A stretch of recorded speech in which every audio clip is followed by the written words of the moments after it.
Chapter 1. Routine Silence. The storm hadn't let up in 6 days. Wind rattled the comms deck, sleet clattered against the windows. The steel frame groaned with every gust.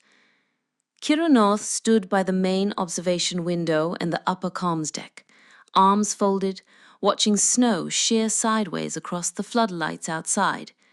Wind screamed against the reinforced glass. Somewhere beneath that white abyss, the rest of the world had gone silent. The storm didn't bother her. Weather could be measured, predicted. It was people who disrupted protocol. That never changed, not even down here. Behind her, the station creaked and groaned like an old ship. Pipes ticked, steel flexed. Her reflection hovered ghost-like on the glass, pale face, dark thermal gear, tension locked in her shoulders. Echo Point Station wasn't built for comfort. It had been carved into the ice like a bunker and retrofitted year after year with just enough parts to keep it breathing. Fluorescent bulbs buzzed overhead. A dull hum filled the silence.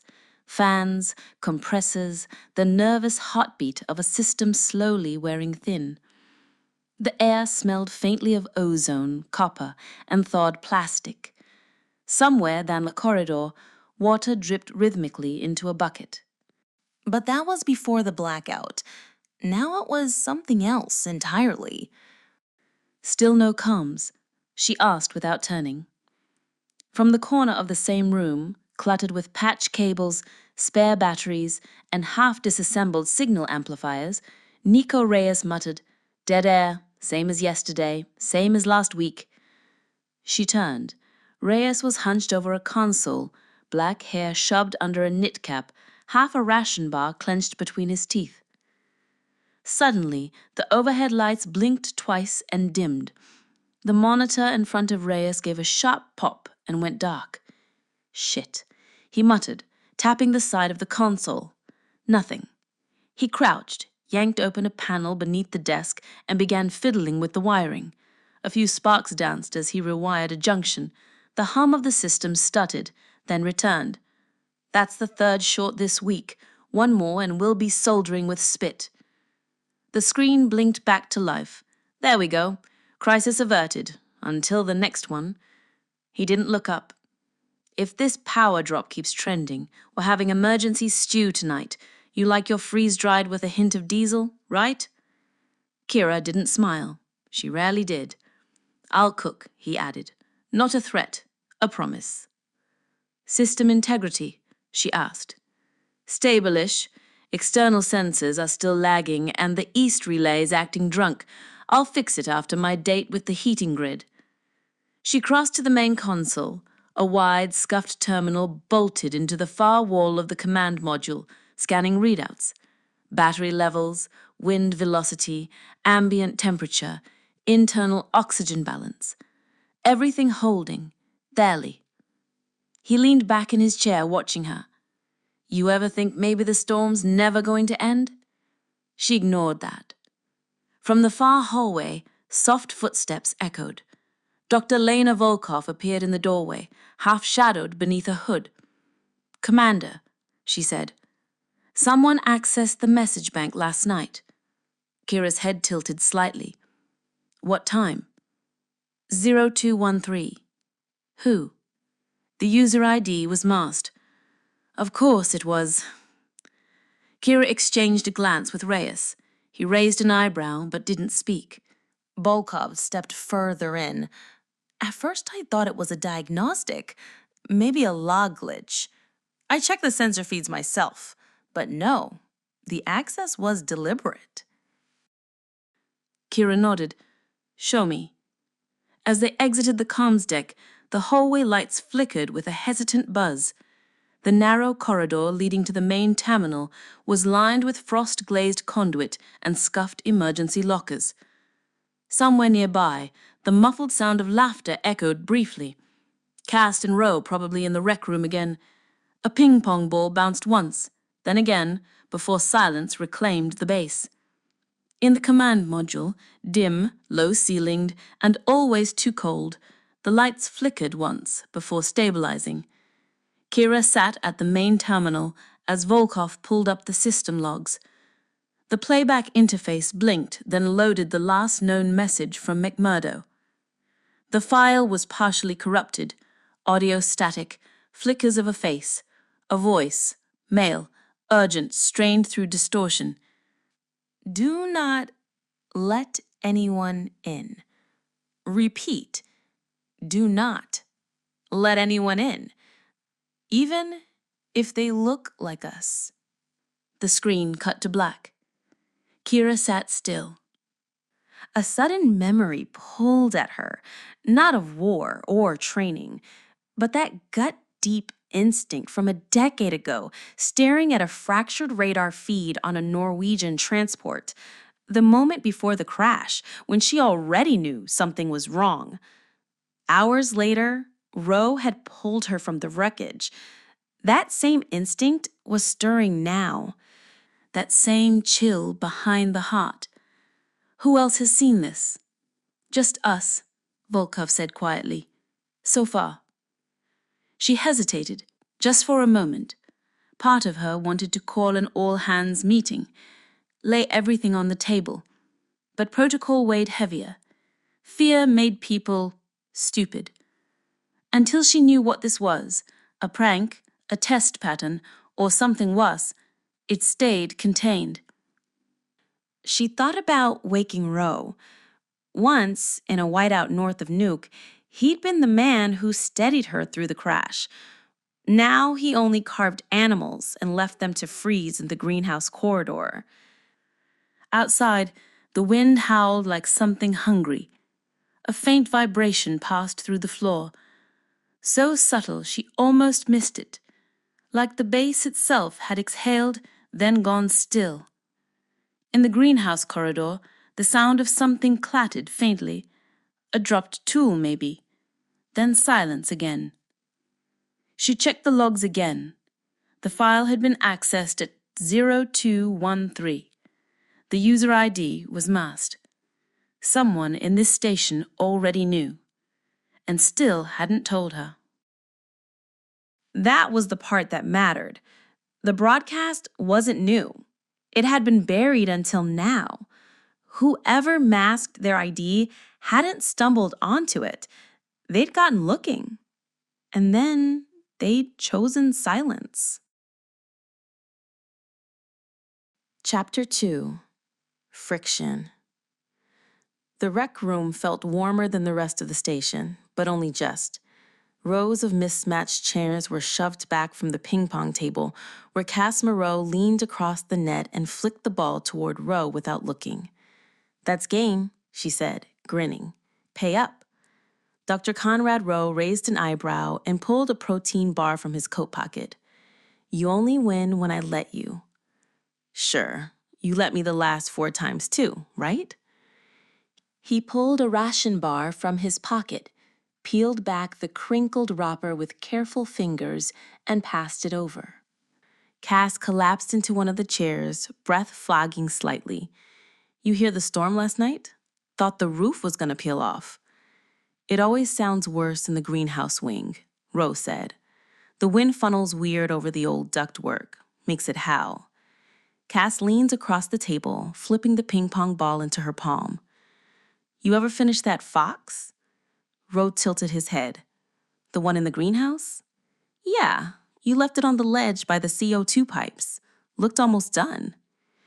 "It's not a fox, it's a lynx." "Huh, lynx does look grumpy." He smiled faintly. "It's patient. Big difference." "You always carve endangered species, or just the ones that judge people?" He snapped the protein bar in half and offered her the other piece. "Come by sometime. I'll loan you my encyclopedia of animals. Page 1, lynx." She took it without answering. "Are you flirting with me?" she asked, finally, voice flat. Ro paused again, his brows lifting. For a long second, he just looked at her. Then, faintly, almost to himself, he smiled. Maybe I am. She hadn't expected it, not from him, but deep down, she knew. Something in the way he looked at her lingered too long, too steady. The warmth that rose in her chest was as startling as his words. Cass masked it with a half smile, but her voice betrayed her. Careful, Ro. I might believe you. The door opened and Keira North stepped in, followed closely by Nico Reyes. Nico's eyes flicked briefly toward her as he entered, not just checking for orders, but watching the way she carried herself. Tense, controlled, too controlled. He didn't say anything, but his glance lingered a second longer than it should have. The laughter drained from the room. Brief update, Keira said. I'll keep it quick. Cass straightened up. Rose sat up, tucking the wrapper away. Nico leaned against the wall, arms crossed, trying to look casual. Keira didn't glance at him. Comms are still down, she said. Internal power stabilizing. Volkov's running a log check. Nothing critical, but anomalies. What kind of anomalies? Cass asked. Message access. Masked login. 0213 this morning. Rose brow furrowed. That's not on the rotation. No, it's not, Keira said. Nico's eyes flicked toward Cass. So, someone's poking around the logs and didn't leave a name tag. Keira nodded once. No need to panic. Not yet. We're running tracebacks. Could be system drift, glitch, but we keep it contained until we know more. Cass opened her mouth to argue, then closed it again. Her fingers drummed on the table. Ro glanced between them. What was accessed? Keira hesitated. Volkov hadn't suggested sharing it, so Keira hadn't ordered it shared. But the question hung there, heavy. Before she could speak, Nico added, We caught a corrupted file. Might have been from McMurdo, might not. We'd missed it. It was buried because the playbacks glitched. Looks like it was supposed to be their last message. Keira gave him a sharp look, but he only shrugged and tapped the console. Keira warned. Too late. The file was already loading. The static burst filled the room like a slap. A male voice, broken by distortion. Do not let anyone in, even if they look like us. The clip cut off. Silence followed. Cass took a slow step back. Was that real? Ro didn't answer. His eyes were fixed on the screen, unmoving. Jesus, Nico muttered. Bit heavy for a weather report. He waited for someone to laugh. No one did. The silence stretched, sharp and static-filled. Even Nico's smirk faltered. Keira exhaled through her nose. No one speaks of this outside this room. Not yet. Until we understand what we're dealing with, it doesn't leave this space. Cass looked at her, defiant. You're kidding, right? We don't know what it is. Hoax, test, signal bleed. We don't guess. Ro finally spoke. It didn't sound like a test. Keira turned. You think it's real? He looked tired. I think someone wanted it heard. Cass folded her arms. Then we should warn the others. At least Lena. Volkov's already aware. It was her idea not to make it public, Keira said flatly. She left the room without waiting for agreement. Nico lingered, then followed. Cass watched him go. Then, quietly to Ro. That's it. We just wait? Ro looked toward the wall, where the screen had gone dark again. I believe waiting might be the only safe move left.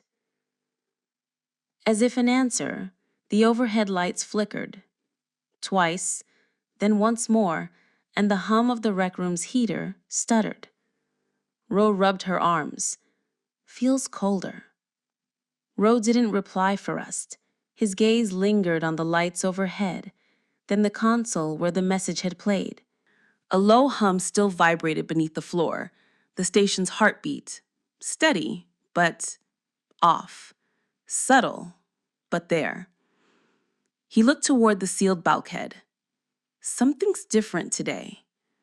Rose sat back down. Well, he said quietly, so much for routine. The corridor outside the rec room was quiet now. Most of the crew had drifted back to their stations. Keira stood alone near the backup lockers, scanning her tablet, but not really reading. The hum of the station felt louder in the silence. Nico lingered by the far end of the corridor, one hand resting lightly on a wall rail. He hadn't spoken since the meeting. No wisecracks, no smirks. You should have let me handle that, Keira said without looking up. You paused. Didn't think you would. She finally met his eyes. I didn't authorize you to play it. No, but I figured the part where it says don't let them in kind of trumped chain of command. Keira studied him. You always test boundaries. And you never flinch. It's a dance. She turned back to the tablet. I don't dance. He took a step closer. You used to. You were different during the Svalbard mission. Kira's jaw flexed. That was a different kind of cold. A beat passed. He almost smiled, not mocking this time, just remembering. Chapter 3, Containment. The technical deck was colder than it should have been. Volkov adjusted the thermal cuff on her sleeve and leaned over the diagnostics array, watching code scroll past in pale green lines. Everything here hummed quietly, not with life, but function. Machines doing what they were told until they don't. She tapped in a command to cross-check comm log timestamps. The screen blinked once, then showed the access entry, 0213. But when she forced a sync with the internal server clock, another line appeared, threading itself beneath the first like a ghost shadow, 0313. Her fingers paused on the keyboard, 1 hour apart, same node, same data packet. But it wasn't just the timestamp that bothered her. The metadata showed no user ID, no signature, no system trail. Someone or something had accessed the file and left no trace. That shouldn't be possible, not even on Echo Point's half-broken software mesh. She reran the query, same result. She frowned and initiated a full scan. The screen twitched. The cursor blinked erratically.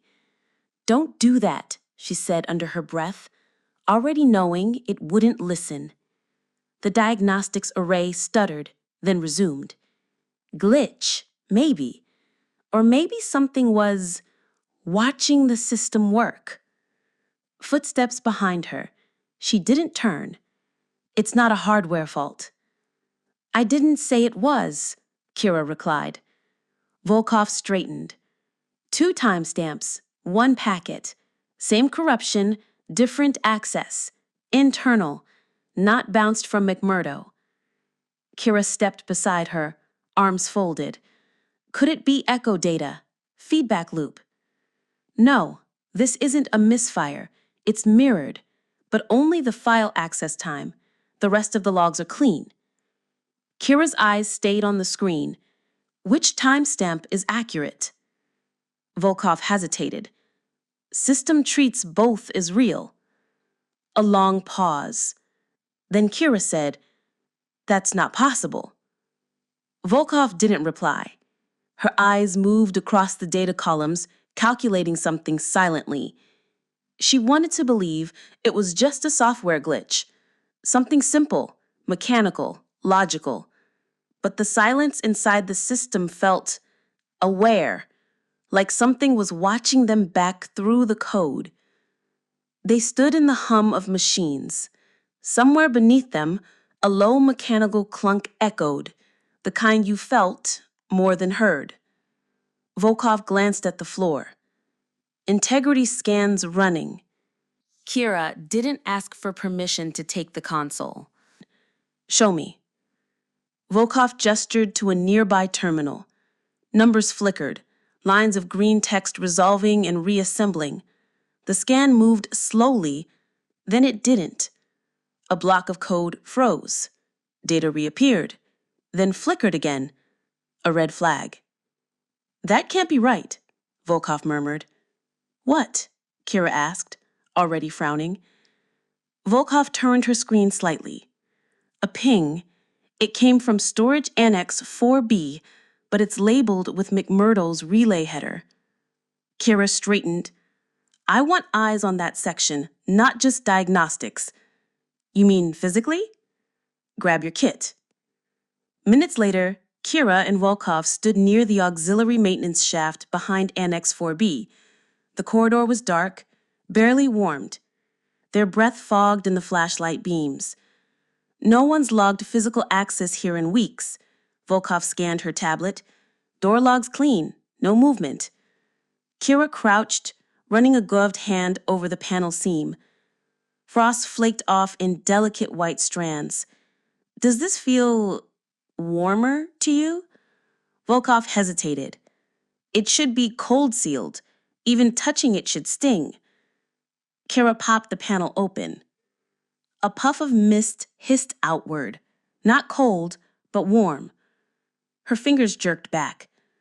That's impossible, Volkov whispered. Inside, coiled wiring sat perfectly arranged, too perfectly, like it had been reset. Keira narrowed her eyes. Whoever was here cleaned up after themselves. Volkov checked her screen. System still says baseline normal. Keira looked into the warm, humming cavity. Then the system's lying. A soft scraping echoed from deeper inside the panel, like wires shifting against metal. Volkov flinched. That wasn't wind, Keira said. The mess was half empty when Keira walked in. Nico sat with his boots propped on a chair. Cass leaned over a ration packet. Ro was silent, his hands folded.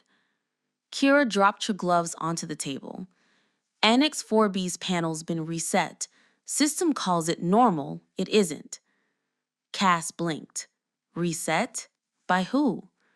Keira said. Door logs show no access. Weeks clean.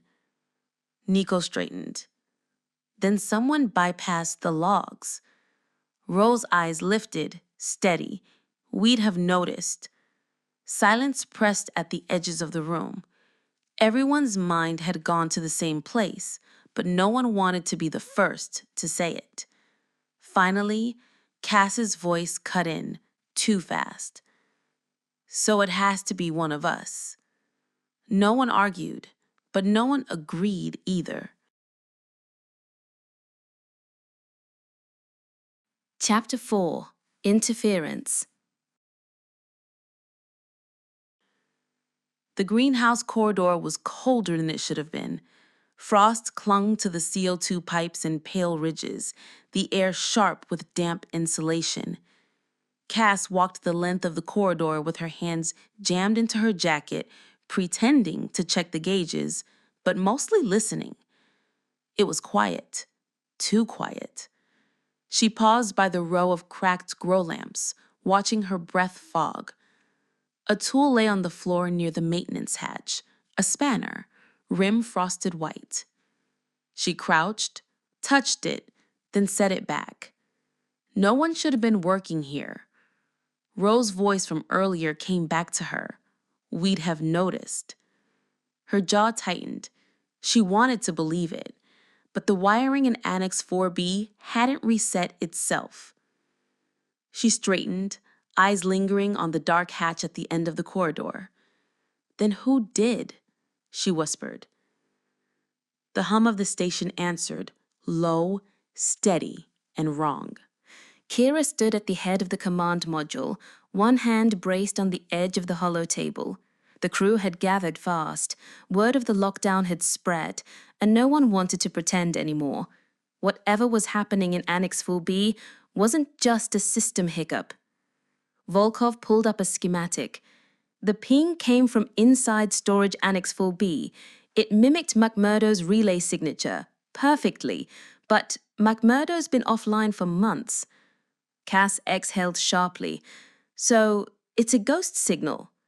No, Volkov said flatly. It's not random. It only responded when I ran an integrity scan, which means something in there knew it was being looked at. Nico leaned back in his chair.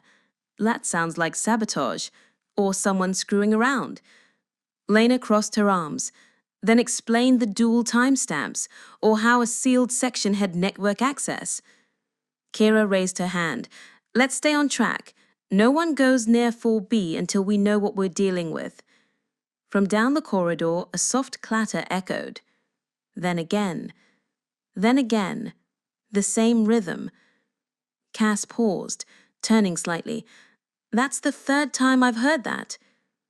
Nico looked toward the sound. Something drop? Yeah, same something, 3 times. Keira's gaze sharpened. Are any of the rec feeds looping? Volkov checked her tablet. Not locally. Then what the hell's on repeat?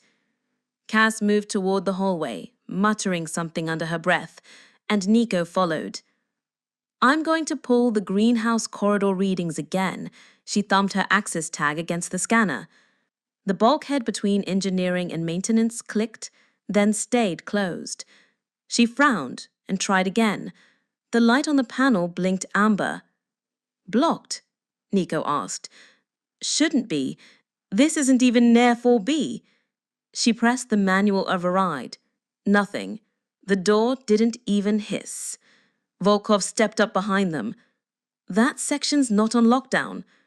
I know, Cass said flatly. She slapped her palm against the scanner again. Open. No response. Nico leaned in.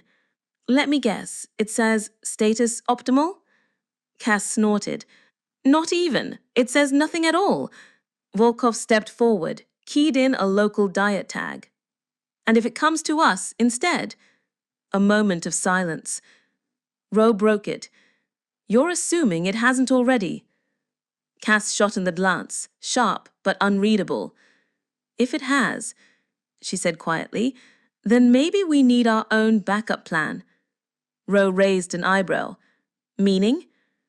If this place turns on us, if things get weird, they already are. I mean worse. A pause. He nodded once. Then we look out for each other. She gave the faintest smile. Links packed? Links packed. Keira's voice cut in before they could say more. Volkov cleared her throat. There's something else. I checked the environmental controls. Air scrubbers twitched into override mode 30 minutes ago. Oxygen levels are fine, but CO2 is creeping. Nico glanced at the ceiling vents. I've had a headache since breakfast. Cass rubbed her arms again. I thought I was just tired, but the air's tight, like it doesn't want to leave your lungs. Volkov checked her readouts again. It's within acceptable range, technically. Technically doesn't make it easier to breathe, Cass muttered. Nico swayed slightly and braced himself on the console. Okay, that's not just in my head. Cass stepped closer. You all right? Bit of vertigo, he said, like standing up too fast, but slower. Volkov frowned. Vitals are normal. Pulse ox says 98. Then the station's faking my body too. Keira narrowed her eyes. Manual override? No. The logs show the change, but no source. It wasn't authorized. Lena stepped toward the terminal. Then we isolate the faulty node and bypass the relay. Cass shook her head. That's treating symptoms. What if the whole system's infected? The screen flickered. Volkov glanced up. That wasn't me. A low vibration rippled underfoot. Subtle, but wrong. Keira motioned for quiet. The lights dimmed again, only for a second, then returned. The hollow cable refreshed itself automatically, glitching once before it stabilized. Cass looked around. Did we just blink? Volkov checked the time. System clock jumped forward 7 seconds. That's not drift. That's rewrite. Nico muttered. We're inside something else's script. Keira didn't like metaphors. We need to get ahead of it. Volkov, run a full atmospheric check. If it's the scrubbers, I want a physical inspection. Minutes later, Cass and Nico were in the greenhouse corridor. The air felt heavier here. Not toxic, just thicker. She wiped her finger across a glass panel. Moisture. It hadn't been there earlier. Condensations formed on the inside of the sealed doors, subtle but visible. As they entered the corridor, Cass slowed near a sealed EVA locker bolted to the wall. Faded white, its inventory tag barely clinging on. The nameplate read Lang, almost scrubbed clean by time and moisture. She paused.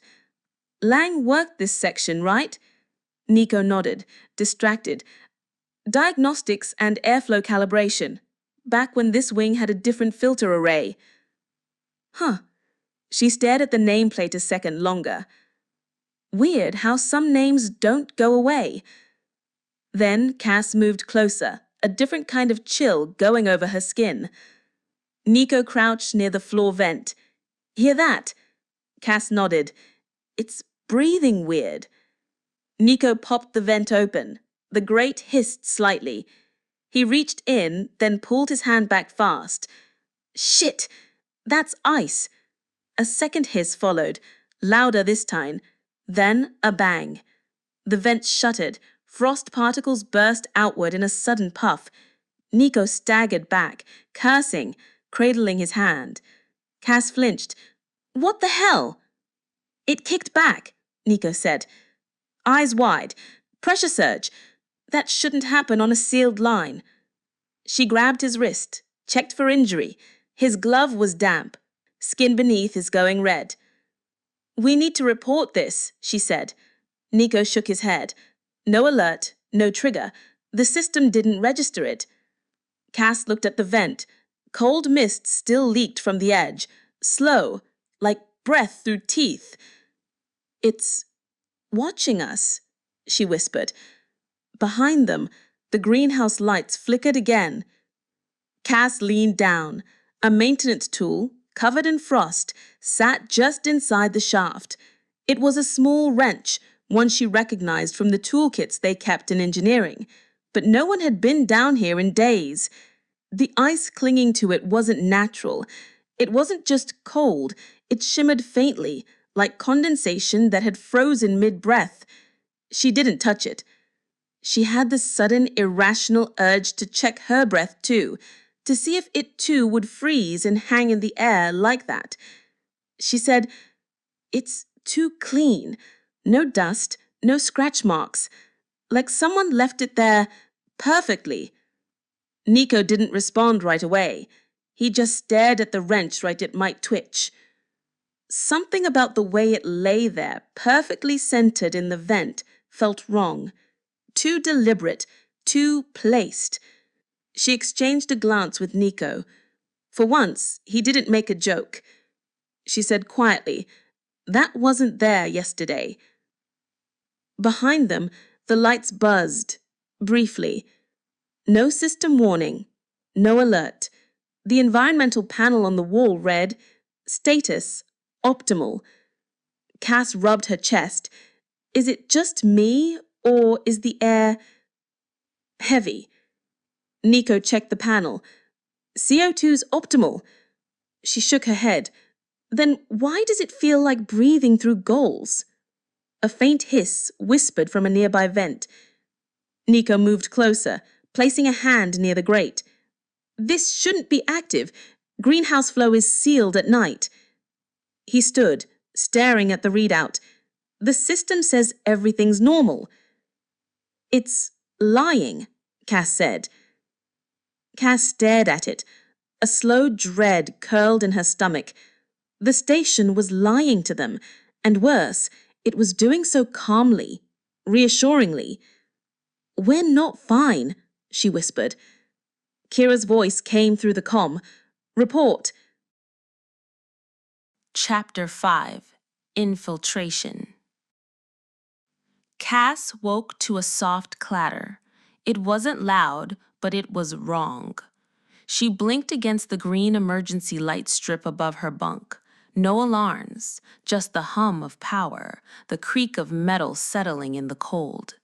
She pulled on her jacket and slipped out of bed, feet bare against the warm flooring of the dorm wing. Another sound, a low mechanical thunk, echoed faintly from the hallway. She grabbed her flashlight. The dormitory corridor was half lit. One overhead bulb buzzed fitfully, casting elongated shadows that shivered with each flicker. She stepped out. The moment she crossed the threshold, her breath fogged. "Come on," she muttered. "The temp had been fine earlier." She moved quietly, eyes scanning the motionless doors. Everyone's room was sealed, except one, Rose. His door was half open, a strip of red light leaking out from within. Cass hesitated. Then she stepped forward and nudged it open with 2 fingers. The room was empty, the bunk made, terminal active. A faint loop played across the screen. Signal integrity accepted. Over and over. She backed out. The hallway behind her seemed darker now. Footsteps, not hers, soft, muffled, from further down the dorm. Cass froze. She waited. Nothing. Then a shape moves behind the frosted glass of the utility door. Only a flicker, like someone turning.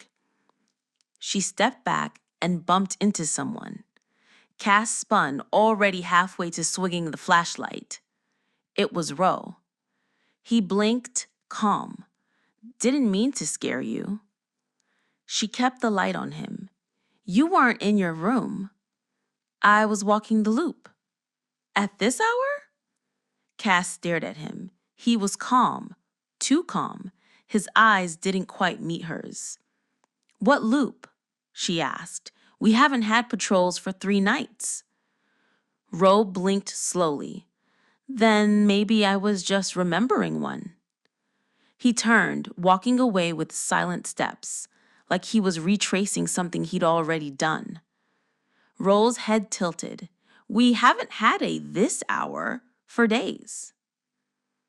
He walked past her, quiet as fog, and disappeared into the hallway. Cass exhaled, pulse racing. In the command module, Keira reviewed the footage. The security feed from the dorm hallway showed Cass moving, pausing, retreating, but no sign of Ro. Nothing at all.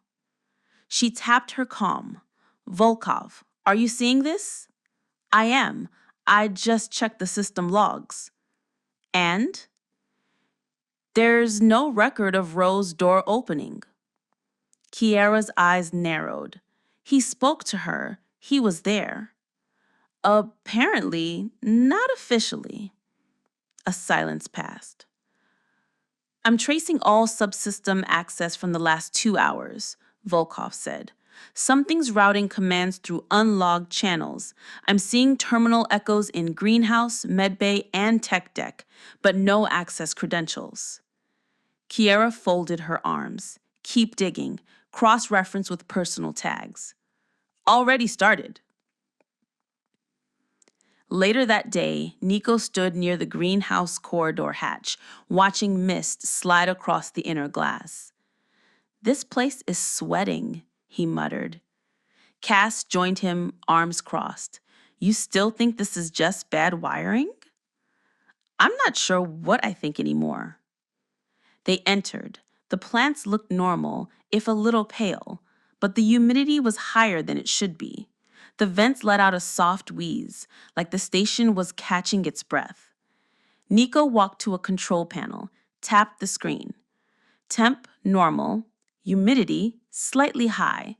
Pressure. He stopped. "What?" He turned the screen so she could see. Indoor pressure, normal. Recalibrated baseline, -2.1%. Cass leaned in. "It changed the baseline." "Yeah, and didn't log the change."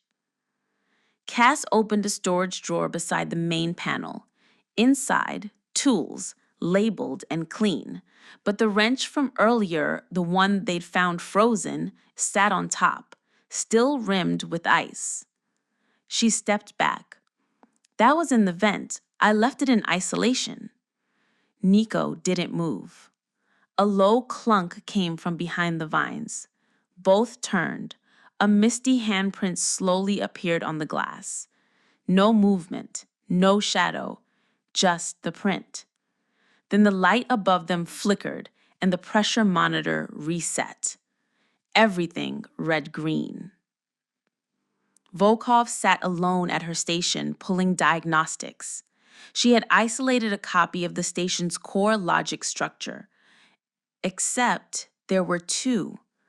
One was live, the other mirrored it, delayed by seconds, with occasional deviations in values, minor things, heat thresholds, comms latency, door access. She flipped open the folder labeled _crew_row. It was empty. The screen blinked once. A message flashed, too quick to catch. Then it vanished. The folder began to fill. Then it wasn't. A stream of data poured in, not text, not logs, behavior, time-stamped motion across the station. But none of it matched the footage. Volkov leaned back slowly. Something was shadowing them, imitating them, but not quite correctly. Volkov stayed at her desk long after the screen dimmed. She didn't move, didn't blink much, just listened to the soft ticking of heat exchangers overhead and the faint hum of a system that wasn't quite lying, but wasn't telling the full truth either. After a long moment, she reached under the console and unlocked a slim backup tablet, old, analog-linked, no cloud, no sync. She powered it up, hands calm but careful. Then she copied the full log archive, both core logic streams, plus the _crew_row anomaly to a clean storage wafer. There was no alert, no objection, no flicker of resistance. Just a simple transfer. Volkov ejected the wafer and stared at it in her palm. After a beat, she labeled it in neat handwriting. Control copy. Do not trust system. She slipped it into the sealed lining of her coat, where no scanner would flag it. Not out of paranoia, just procedure, just protocol, just in case the system tried to rewrite the evidence tomorrow. Ro came in through the mess doorway, brushing frost from his gloves. His parka was half unzipped, collar damp with melt. He looked tired, but steady. Hydro valve on the greenhouse line was sticking again, he said. Took a while to cycle it. Cass stood up sharply. She caught herself. You were in the dorm wing. I saw you. I spoke to you. He frowned. Haven't set foot there all night. Her throat tightened. Your terminal, your room was open, running a loop. I locked it before I left. His gaze was level, calm, but puzzled. If it was open, then someone else was in there. Keira looked between them. We'll check the logs. Volkov, quiet at her station, didn't look up. Already did. His room shows no activity. Door never opened. Cass's pulse thudded in her ears. That's not possible. I was standing right there. Ro's expression didn't change, but something in his eyes softened, a flicker of concern, not defense. Then whoever you saw, he said quietly, wasn't me. The mess fell silent. Only the low tick of the heaters filled the gap. Cass turned away, unsettled. And for the first time, she realized maybe the station wasn't just lying to them. Maybe it was borrowing them. Chapter 6. the visitor. The storm had been constant for the past 3 hours. Keira sat in the command module, elbows on the desk, cycling through the exterior feeds with quiet precision. Ice needled the camera domes. Snow slashed sideways across the empty perimeter. Nothing. Nothing. Nothing. Then, something. She leaned in, a faint figure, half obscured by static and the storm's white churn, moving slowly but deliberately from the southern ridge. "Volkov, get eyes on external south, feed 12. "I see it," came the reply, already alert. The figure was wearing a standard EVA suit, old model, faded markings. Kaz appeared at her side, tugging her jacket on. "What is that?" "No idea, but it's walking like it knows where it's going." The figure paused just outside the secondary access hatch. It turned toward the camera, raised a hand. "Is that a wave?" Nico said, voice behind them now. Volkov zoomed in. The ID patch on the suit was faint, ice-encrusted, but barely legible. Lang. Silence fell across the room. "That's not possible," Kaz whispered. Rose stepped in from the corridor, face unreadable. "Lang died 2 winters ago. North relay collapse." Volkov's fingers danced over her console. "That suit's transponder is broadcasting authentic echo point codes, his codes." "He was never assigned that suit," Keira said. Her voice was tight. "We decommissioned that model 3 years ago." Kaz swallowed. "He's waving again." On screen, Lang knelt in the snow, slowly, deliberately. He pressed something to the access panel. A low beep echoed through the command room's speakers. He just entered an override handshake, an old one, pre-blackout. The lights dimmed for half a second. Systems auto-checked. Override code recognized, airlock unlocked. "Keira," Lena started. "I know," Keira said. They stood there. No one moved. Nico broke the silence. "Protocol says no one comes in unverified. We lock it down." "He's freezing to death out there," Kaz said. "He's supposed to be dead," Ro added, "and he shouldn't have those codes." Volkov cut in. "If we don't act now, the airlock will cycle. It's letting him in." Keira stared at the screen. Lang was just standing now, helmet turned slightly toward the camera, still, waiting.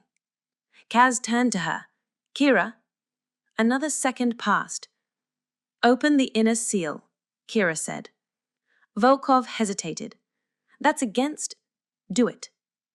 The hiss of pressure doors sounded behind them. The crew turned as the interior lock slid open.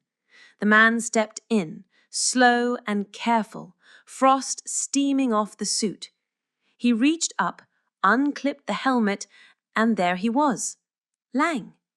Hair is slightly longer, eyes are the same, even the small scar above his left brow. He looked at them all, a calm smile on his face. "It's good to be home," he said. No one replied.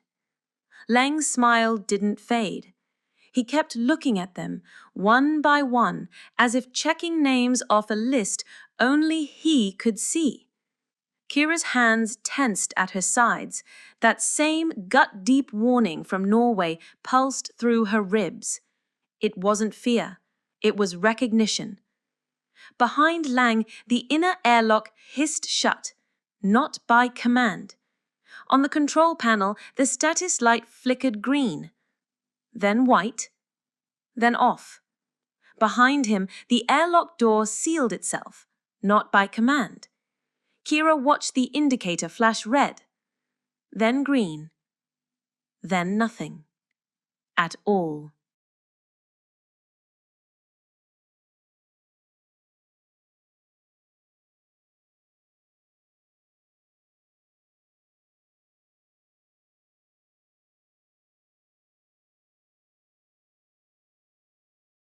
Chapter 7. Echoes. The mess hall was too quiet. Lang sat at the far end of the table, frost still crusted in the seams of his suit. He had stripped off the gloves and helmet, but not the rest. The fabric steamed faintly in the recycled air. He didn't look exhausted. He looked steady. Keira stood near the bulkhead, arms folded tight. It shouldn't be. Lang's eyes moved over them one by one, not searching, counting. He stopped on Ro, and a faint smile tugged at his mouth. Still carving. Ro's hand flexed on the table, his jaw locked, but he didn't answer. Beneath the table, his knife dug too deep into the wood he carried, leaving a ragged splinter. He stilled his hand as if he realized he'd let something slip. Nico leaned back, arms crossed. Cute trick. What am I thinking right now? Lang's gaze flicked to him. You think about her when she isn't looking. Nico flushed, his smirk collapsing. He glanced at Keira, mouth half open, caught between denial and shock. Kira's eyes met his for a heartbeat, then turned away too fast. What unsettled her wasn't Nico's look. It was how easily Lang had spoken the thought aloud, like reading it from a meter. The smirk faltered. Silence spread. Kira's eyes flicked to Nico, then away too fast. Her chest tightened, not at the truth of it, but at the way Lang had peeled it out so casually, like reading a gauge. Volkov broke it. I run a backtrace. His entry point doesn't exist. Keira turned. Explain. I've pulled logs for all hatch cycles in the last 6 hours. Nothing. Internal cams in 2A and 3C went blind for 90 seconds, then came back showing him already inside. Nico leaned back with a snort. That's neat. Guy shows up out of nowhere and suddenly our logs are blind. Cass's eyes locked on Lang. So it was you, wasn't it? Resetting panels, wiping feeds, making the base lie to us. At least now we know who's been screwing with the systems. The room went very still. Lang looked genuinely puzzled, brows knitting. I don't know what you mean. Ro's knife dug a little deeper into the wood in his hand, then stilled. Blind how? Ro asked. Static, not deletion, like the feed was never there, almost like the system blinked on purpose. Keira's jaw tightened, and his bio sign? Volkov hesitated. Matches archived medical for Lang, down to the blood type, but the temporal stamp reads today. Nico muttered, so the station thinks he's alive because maybe he is. Ro's voice was quiet, or because something wants us to believe that. Lang didn't flinch. He just sat with his hands folded, listening. The speakers cracked. Static burst across the room in 3 uneven pulses, like something knocking against the hull in a slow rhythm, before a voice bled through. Survivors, breach, not. Human voice, do not. Everyone froze. Volkov scrambled to stabilize the feed. Header codes stamped across the screen. McMurdo relay. Cass's eyes lit. It's them. They're alive. No, Keira said flatly. McMurdo's dead. Ro leaned closer. That didn't sound dead. Volkov frowned at her console, locking onto origin. Wait, the trace keeps looping through Annex 4B. Keira stiffened. The annex is sealed. Volkov glanced at Lang, then back to her readouts. Doesn't matter, it's active, right now. Nico leaned forward, eyes narrowing on Lang. So if the signal's firing from 4B, if he's been our saboteur, how's that possible while he's sitting right here. Cass's voice was low, tight. Unless there's more than one. Rose's eyes narrowed. Or one of us has been opening that annex without logging it. The silence stretched. No one wanted to look at anyone else for too long. Keira finally cut in, voice sharp. Enough. We stay with what's in front of us. But even as she said it, the thought lingered. If it wasn't Lang, then who?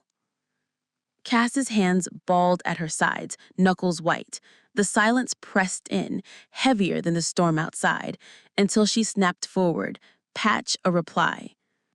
Her voice cracked, more pleading than defiant.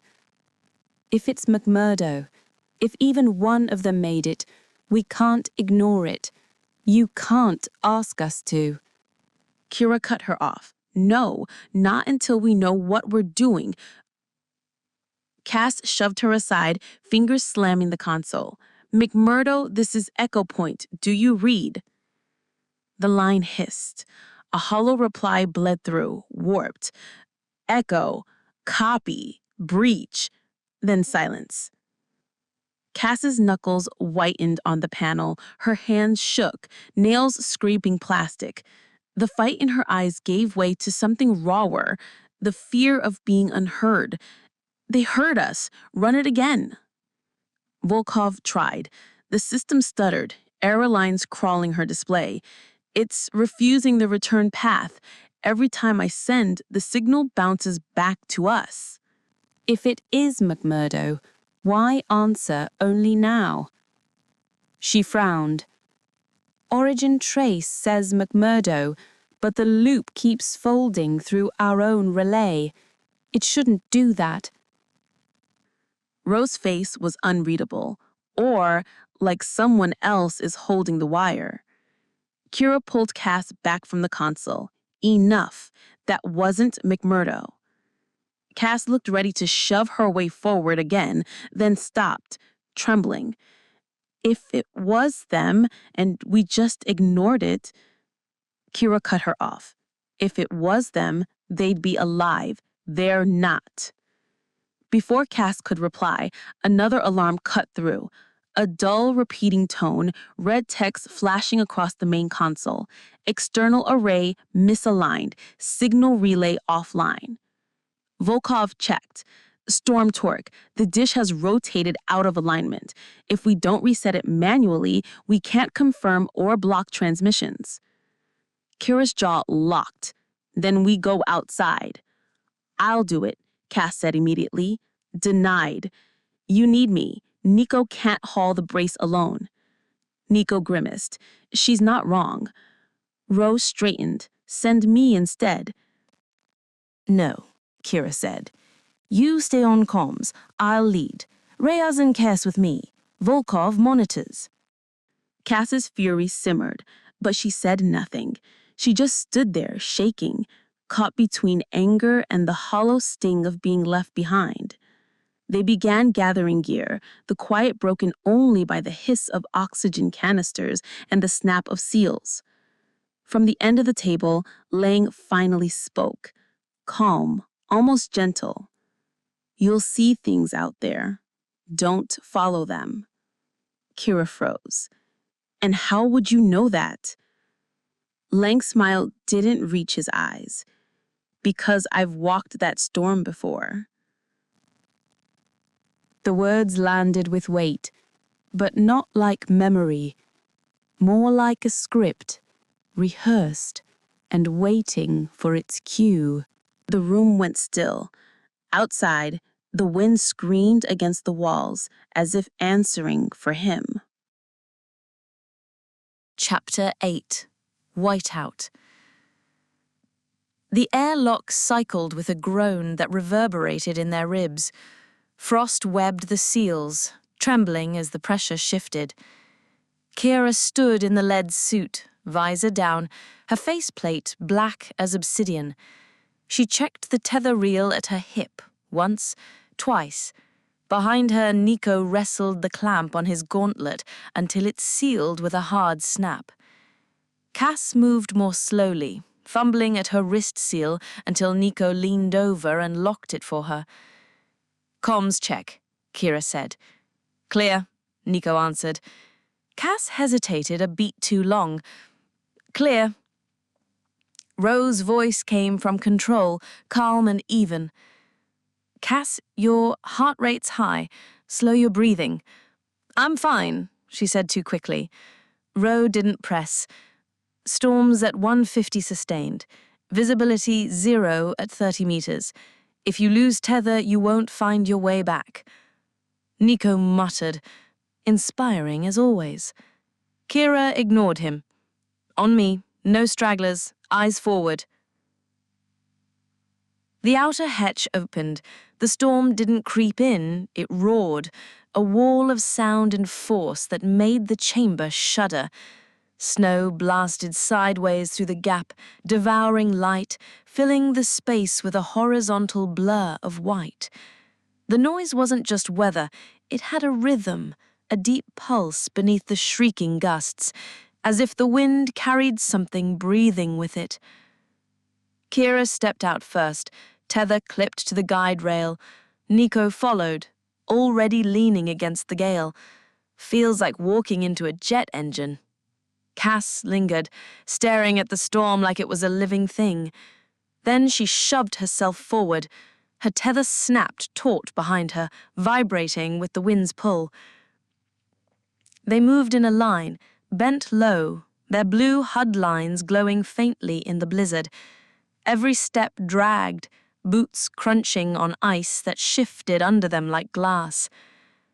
Cass's breath rasped through the comms, loud and uneven. Rose's voice cut in, soft but firm. "Don't fight the gusts. Lean with them. Small steps, deliberate." Cass obeyed, but her pulse was still hammering. Rose's voice steadied her more than the tether ever could.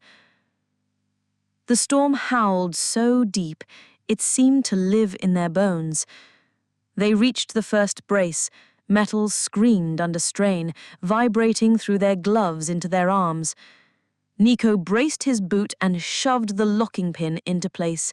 "Talk's insane. It's like the dish wants to peel away," he grunted. "Next anchor," Keira said. Cass glanced sideways. The storm wasn't empty. Shapes moved in it, tall, narrow, human silhouettes.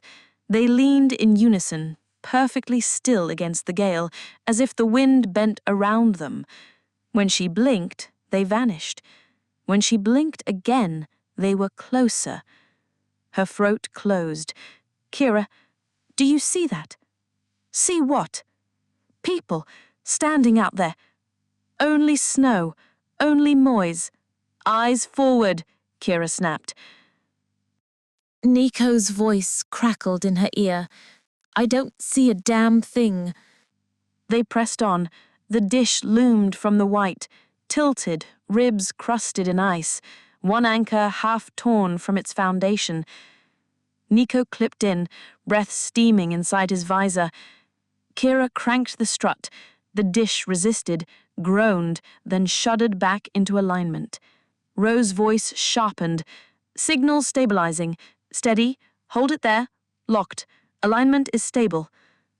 Cass let out a shaky laugh. "We did it! We actually—" Her tether jerked. She froze. The lines snapped taut around her waist, dragging her one step backward into the storm. "Keira!" Keira lunged, grabbing the tether. "Reyes, on me!" Nico planted his boots and heaved. The line thrummed under Cass's ribs, pulling her slowly, relentlessly. "Something's on her," Nico hissed. Cass's visor fogged with panic.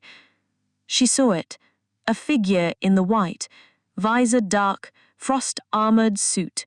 Her tether wrapped in its hands. It tilted its head, the exact tilt Lang had given hours earlier in the mess hall. Then her comm crackled. A voice bled through, not Lang's, her own, distorted, delayed, off by a heartbeat. "We did it. We actually—" Her chest locked. "Lang," she whispered. "Cass," Keira barked. Eyes on me, now. The tether slackened all at once. Cass pitched forward into Keira's grip, gasping. Nico reeled the line back fast, muscles straining until the coil lay slack in his hands. Cass's HUD timer jumped 3 full seconds. She hadn't blinked. The gap sat there, missing, like someone had cut a strip out of time. Nothing there, he panted. So either we've got 2 Langs, or the base just learned impressions. Cass knew what she'd seen. Ro's voice cracked sharply through the storm. Inside, now. They turned back, dragging themselves step by step. Twice Cass stumbled, and twice Nico caught her under the arm. The storm hammered at their suits, trying to tear them away. The station's lights swum into view, blurred, haloed beacons in the white. They staggered into the lock, sealed the hatch, and silence collapsed around them. Keira leaned hard against the wall, helmet dripping melt. Nico dropped onto the bench, tearing off his gloves, fingers shaking. Cass ripped off her helmet, gasping for cold air. Her face was bloodless, hair damp and plastered to her skin. It was him, out there. He had the line. Nico rubbed his face with unsteady hands, so either we've got 2 Langs or the base just learned impressions. Ro's voice was low. Not pulled, invited. Then invited by what? Him? Or something wearing his face? Cass flinched, hugging her arms tight. The echo of her own voice still rang in her head. Too close, too exact. For the first time, she wondered if she could even trust her own mouth. Keira said nothing. Her visor display flickered, the seconds stuttering. She shut it off and pulled the helmet free, jaw clenched. For once, her silence spoke louder than orders. The corridor lights flickered.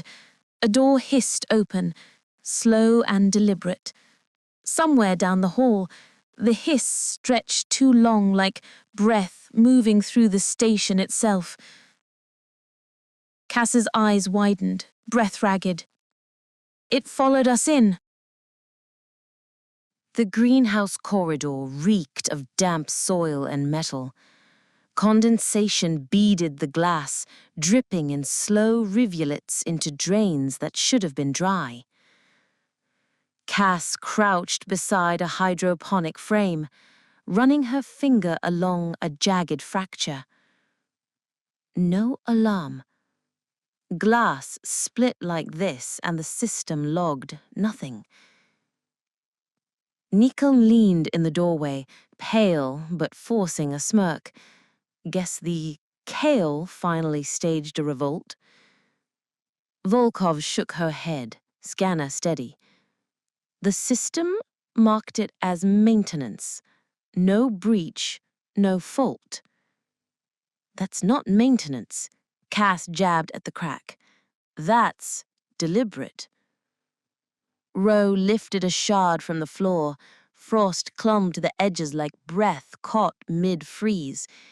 He held it to the light. It wanted this buried. Here, Kiara's voice cut through. They turned. She stood over a sealed case, half hidden beneath collapsed soil bags. Its latch gleamed as if new. Stenciled on the side, Lang. Tools. Volkov brushed off dirt, her face unreadable. This wasn't logged. She tilted the lid, so the grease pencil words became visible. Do not trust system. The words looked desperate, carved deep by a shaking hand. Cass's stomach dropped. That wasn't here yesterday. Nico's smirk died. So he left that, or he hasn't yet. All eyes turned to Lang. He only watched them, calm and unreadable. Kiara forced her gaze away. Volkov, Status on McMurdo. Volkov's fingers flew. Still dead. Her voice faltered. Wait. The holotable refreshed, overlaying schematics with a new pulse, a clean, crisp ping, McMurdo's relay signature. Cass backed up. No, that's the same fake signal, ghost code. Not the same, Volkov whispered. Stronger, closer. 3 sharp pulses. Silence. The lights flickered, then from the outside, beams of white sliced through the storm. Keira froze. That's not possible. The sound came next. Faint, then swelling into the steady, bone-deep chop of rotors. Nico's voice was thin. Tell me I'm not hearing helicopters. Floodlight beams swept across the greenhouse glass, bleaching the corridor in harsh glare. A voice cracked over comms, metallic and clipped. Stand by. Extraction inbound. Keira barked. No one moves, no one opens a thing. But the outer locks were already cycling. Snow roared inside as the bulkhead thundered open. Figures pushed through, dark uniforms, rifles slung, visors black. Their movements were perfect, practiced. Their helmets bore crude stitched patches.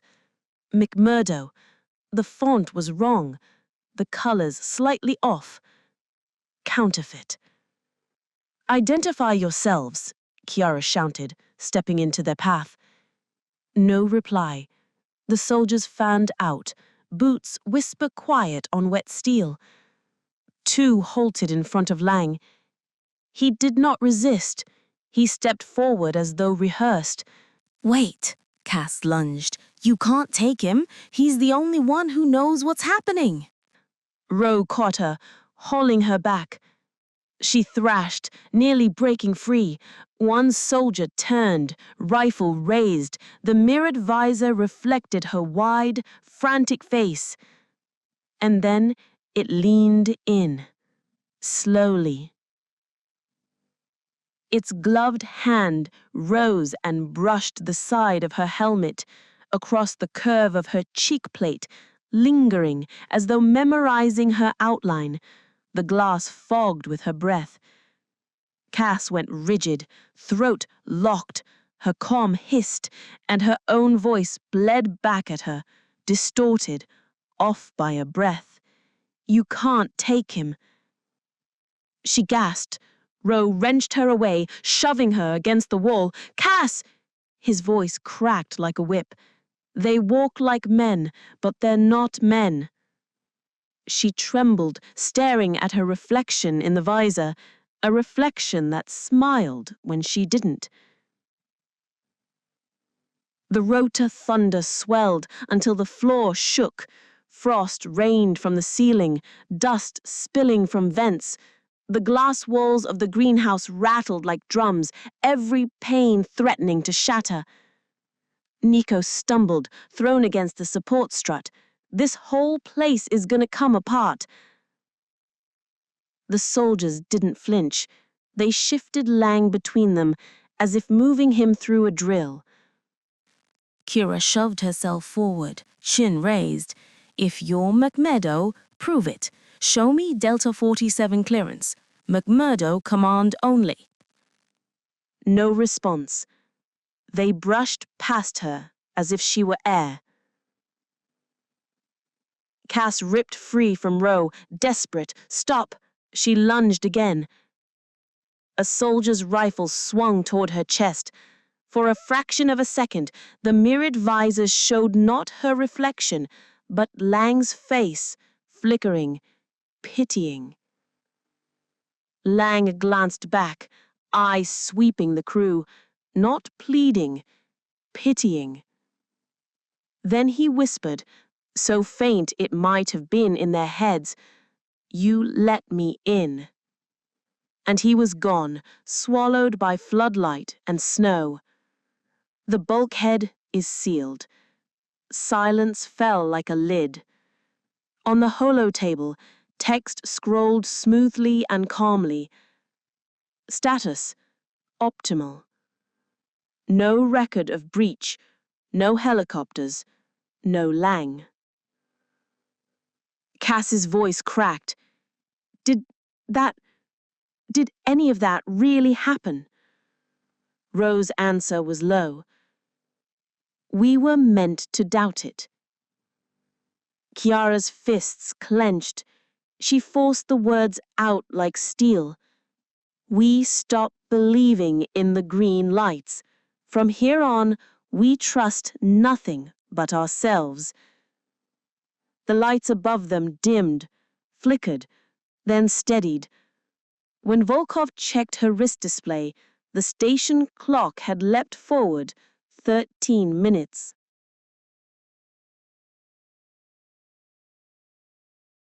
Chapter 10. Aftermath. The mess hall still smelled of ozone and scorched wiring. Frost clung to the viewport seams, ghosting the glass with pale veins. On the table, Lang's tether sat coiled, stiff with ice, a relic no one dared touch. The system had already erased it. No breach logged, no alarms, no visitors recorded. Status optimal glowed green on the panels. Keira stood at the end of the table, palms flat, posture iron. We stabilize Echo Point. Nobody leaves. We sweep Annex 4B, log anomalies, secure what we can control. Kaz gave a thin, tired laugh. Control? The green light wipes it clean, like it never happened. Control that. Enough, Keira snapped. Kaz's eyes stayed on the tether coil. You keep talking about command. Command died with McMurdo. The world's gone dark and you're still saluting shadows. Like we're playing pretend in a graveyard, she thought bitterly. Nico tipped his chair back, grin without warmth. She's not wrong. What happens if we disobey? You mark us down in the logbook? Rose sat apart, silent, hands folded around a cup he hadn't touched. His gaze stayed on the tether coil, like it might unravel into instructions. His silence hurt more than words. Volkov closed her tablet with a snap. Containment is still rational. Step outside, you freeze. Stay inside, we study. We find out what happened, or at least try. Facts don't change just because the logs lie. Cass's lip curled. Then you stay. I'm not waiting here to be erased. The floor ticked with pressure. 3 faint metallic beats from the annex wing. The cups on the table shivered. Rose's untouched water rippled. The green light on the wall didn't flicker. They turned to work, because repairs steadied their hands. Ro and Keira patched a bullet crease across the greenhouse glassine with resin. The wound was real, whatever the logs claimed. Rose smoothed the patch flat with a card, jaw tight. Ever think we're fixing the wrong things? He murmured. Keira pressed harder. We fix what's in front of us. He met her eyes. That used to be enough. Later, when Ro looked away, Kiera's hand lingered on the patch longer than it needed to. The resin gleamed slick under her glove, but it wasn't the glass she saw. It was Lang's face in the floodlights, calm, almost pitying, and forced herself back to work. In the corridor, Cass welded a bent doorframe, visor down. Sparks burst in a hot spray. For an instant, they drifted upward, rising slow as bubbles in reverse. She froze, breath catching. When she blinked, gravity had reasserted itself. The sparks lay hissing on the floor. Her voice came flat over comms. Imaginary raids don't leave scorch marks. From a ladder, Keira swapped out a dead bulb. We fix what we can see. Forget the logs. No point whining about what we can't. Forget the logs, Volkov muttered, recalibrating the CO2 scrubbers. She tapped her pen against the notebook before forcing her hand steady. And we've lost the only witness. She wrote it down by hand, old school. The light steadied. The hum of the station settled, hollow and too calm. Back in the mess, the table gleamed again, cup stacked, tether coiled away. The panel above glowed soft and steady. Status optimal. Keira faced them. We'll catalogue what's changed since yesterday. Thermal, acoustics, manual checks. Cass leaned forward, voice hard. Catalogue what? The raid the log said never happened. The soldiers who vanished with the sunrise. Nico's chair legs scraped as he leaned in. For God's sake, Cass, enough. We all saw it. Hammer it any harder, you're just helping it break us.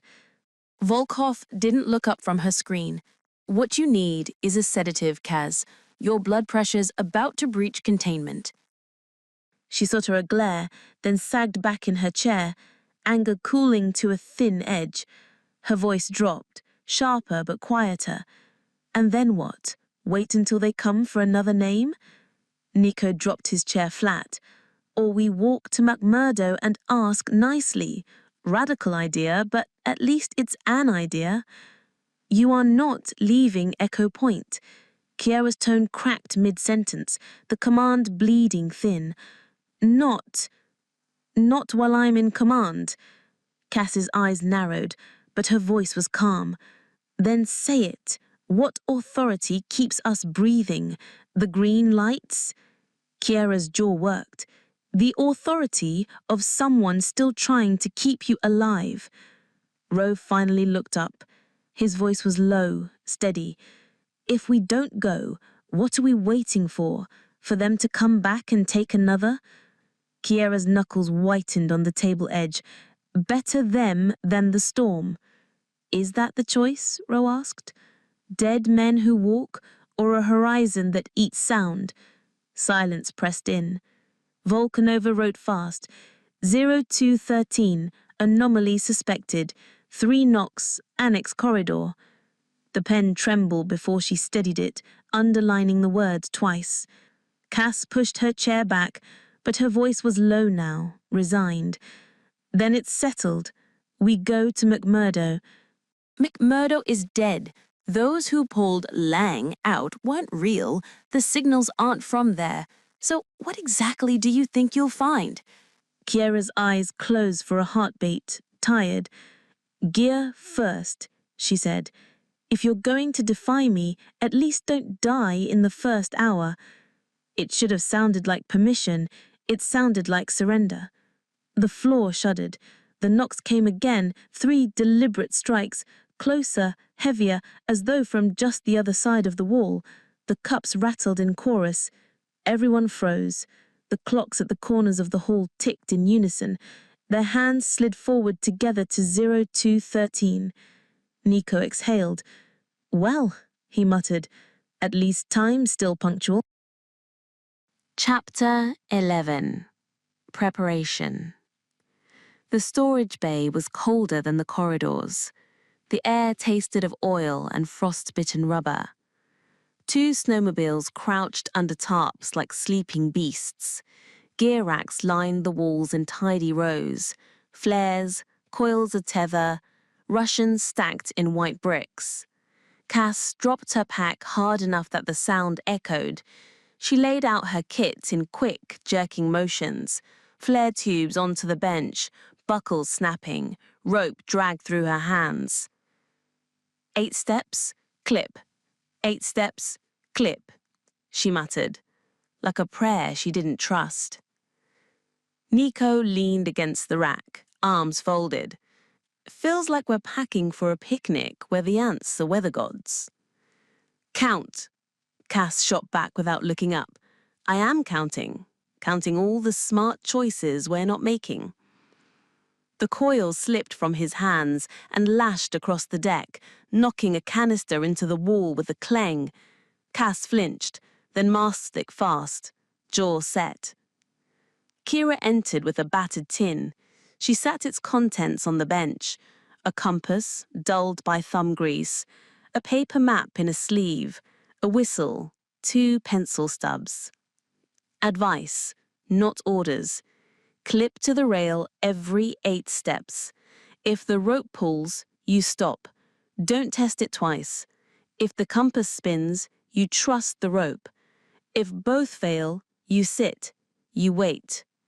Cass snatched the compass before she finished. Sit. Wait. Maybe I'll still be waiting when the storm eats the rest of us. Keira tore off strips of fluorescent tape and pressed them onto Cass's shoulders. So we can see you in the feed. Cass's lip curled. Also you can track me. Volkov stepped forward with notebook open. System cleared both sleds this morning. Maintenance optimal, ignition nominal, coolant green. Then we ride in style, Nico said. He cracked a flare tube. It hissed into sudden orange flame in his hand. He swore and dropped it.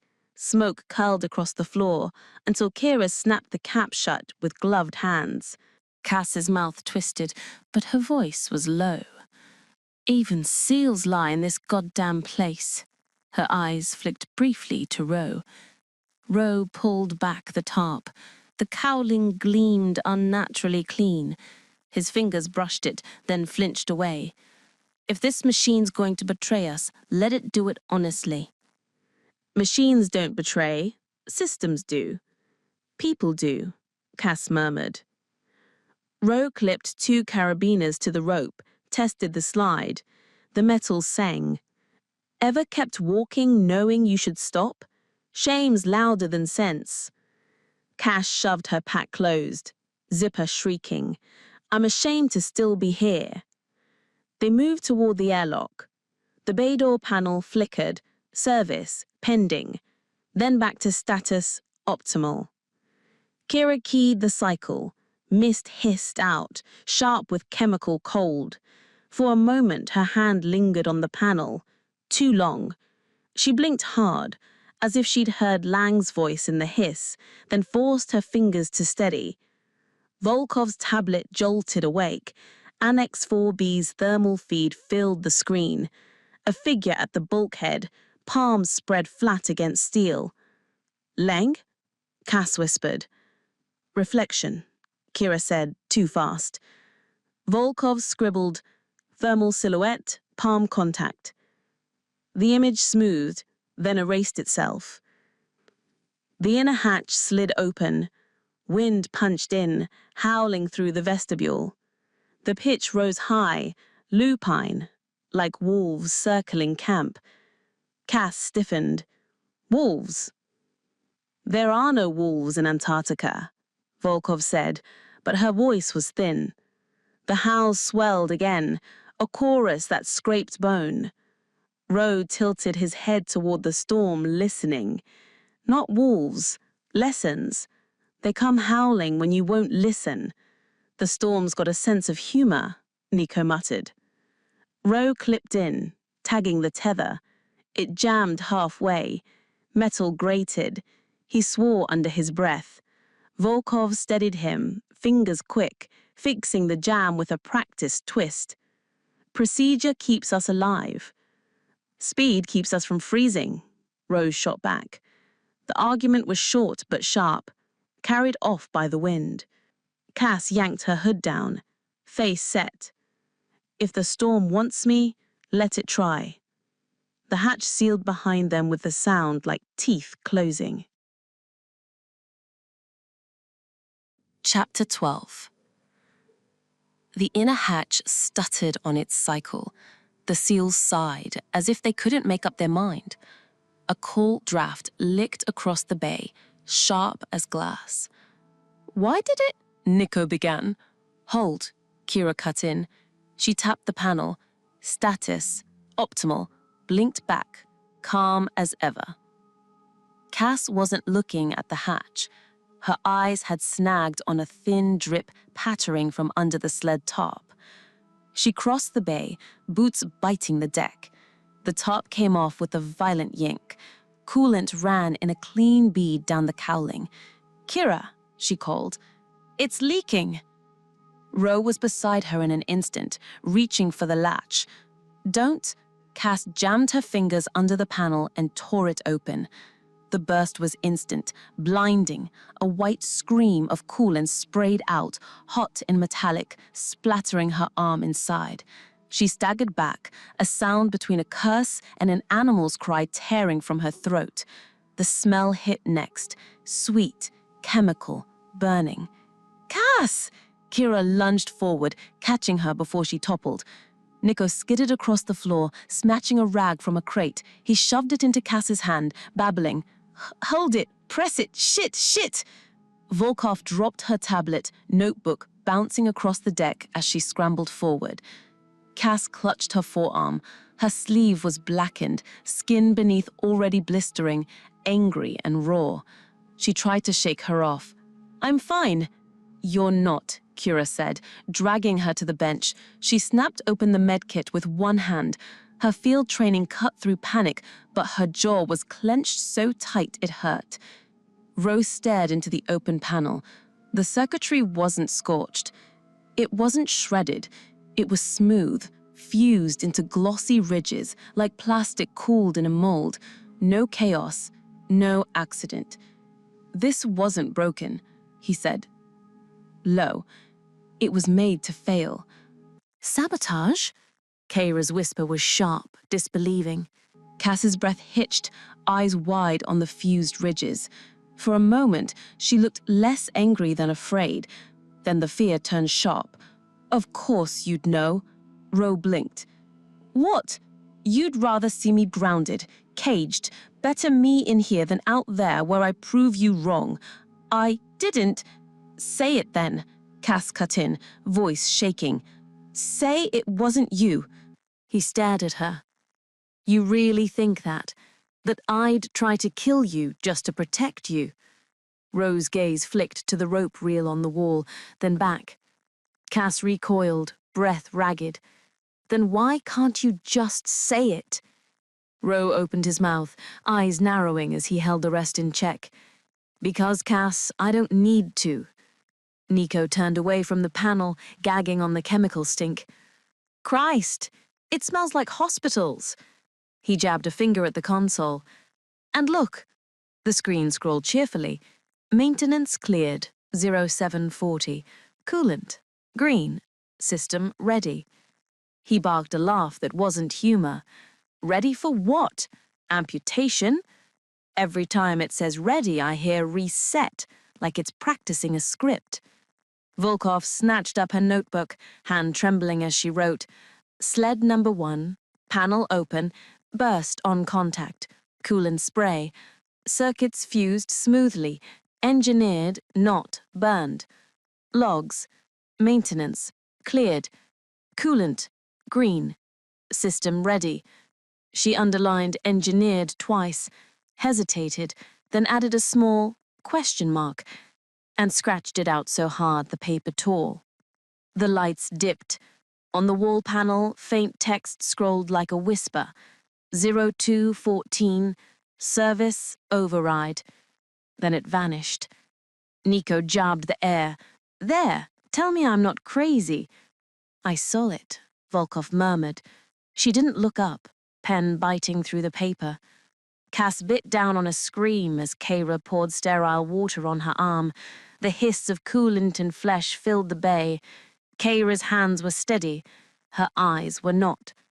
For a heartbeat, Lang's face hung in the corner of her vision, calm, pitying, as if he were watching. "Open it. Let him in," her own voice whispered back at her. She blinked hard, and he was gone. "Hold still," she ordered. Cass's face twisted. "And if this was meant for me," her voice was quiet now, bitter.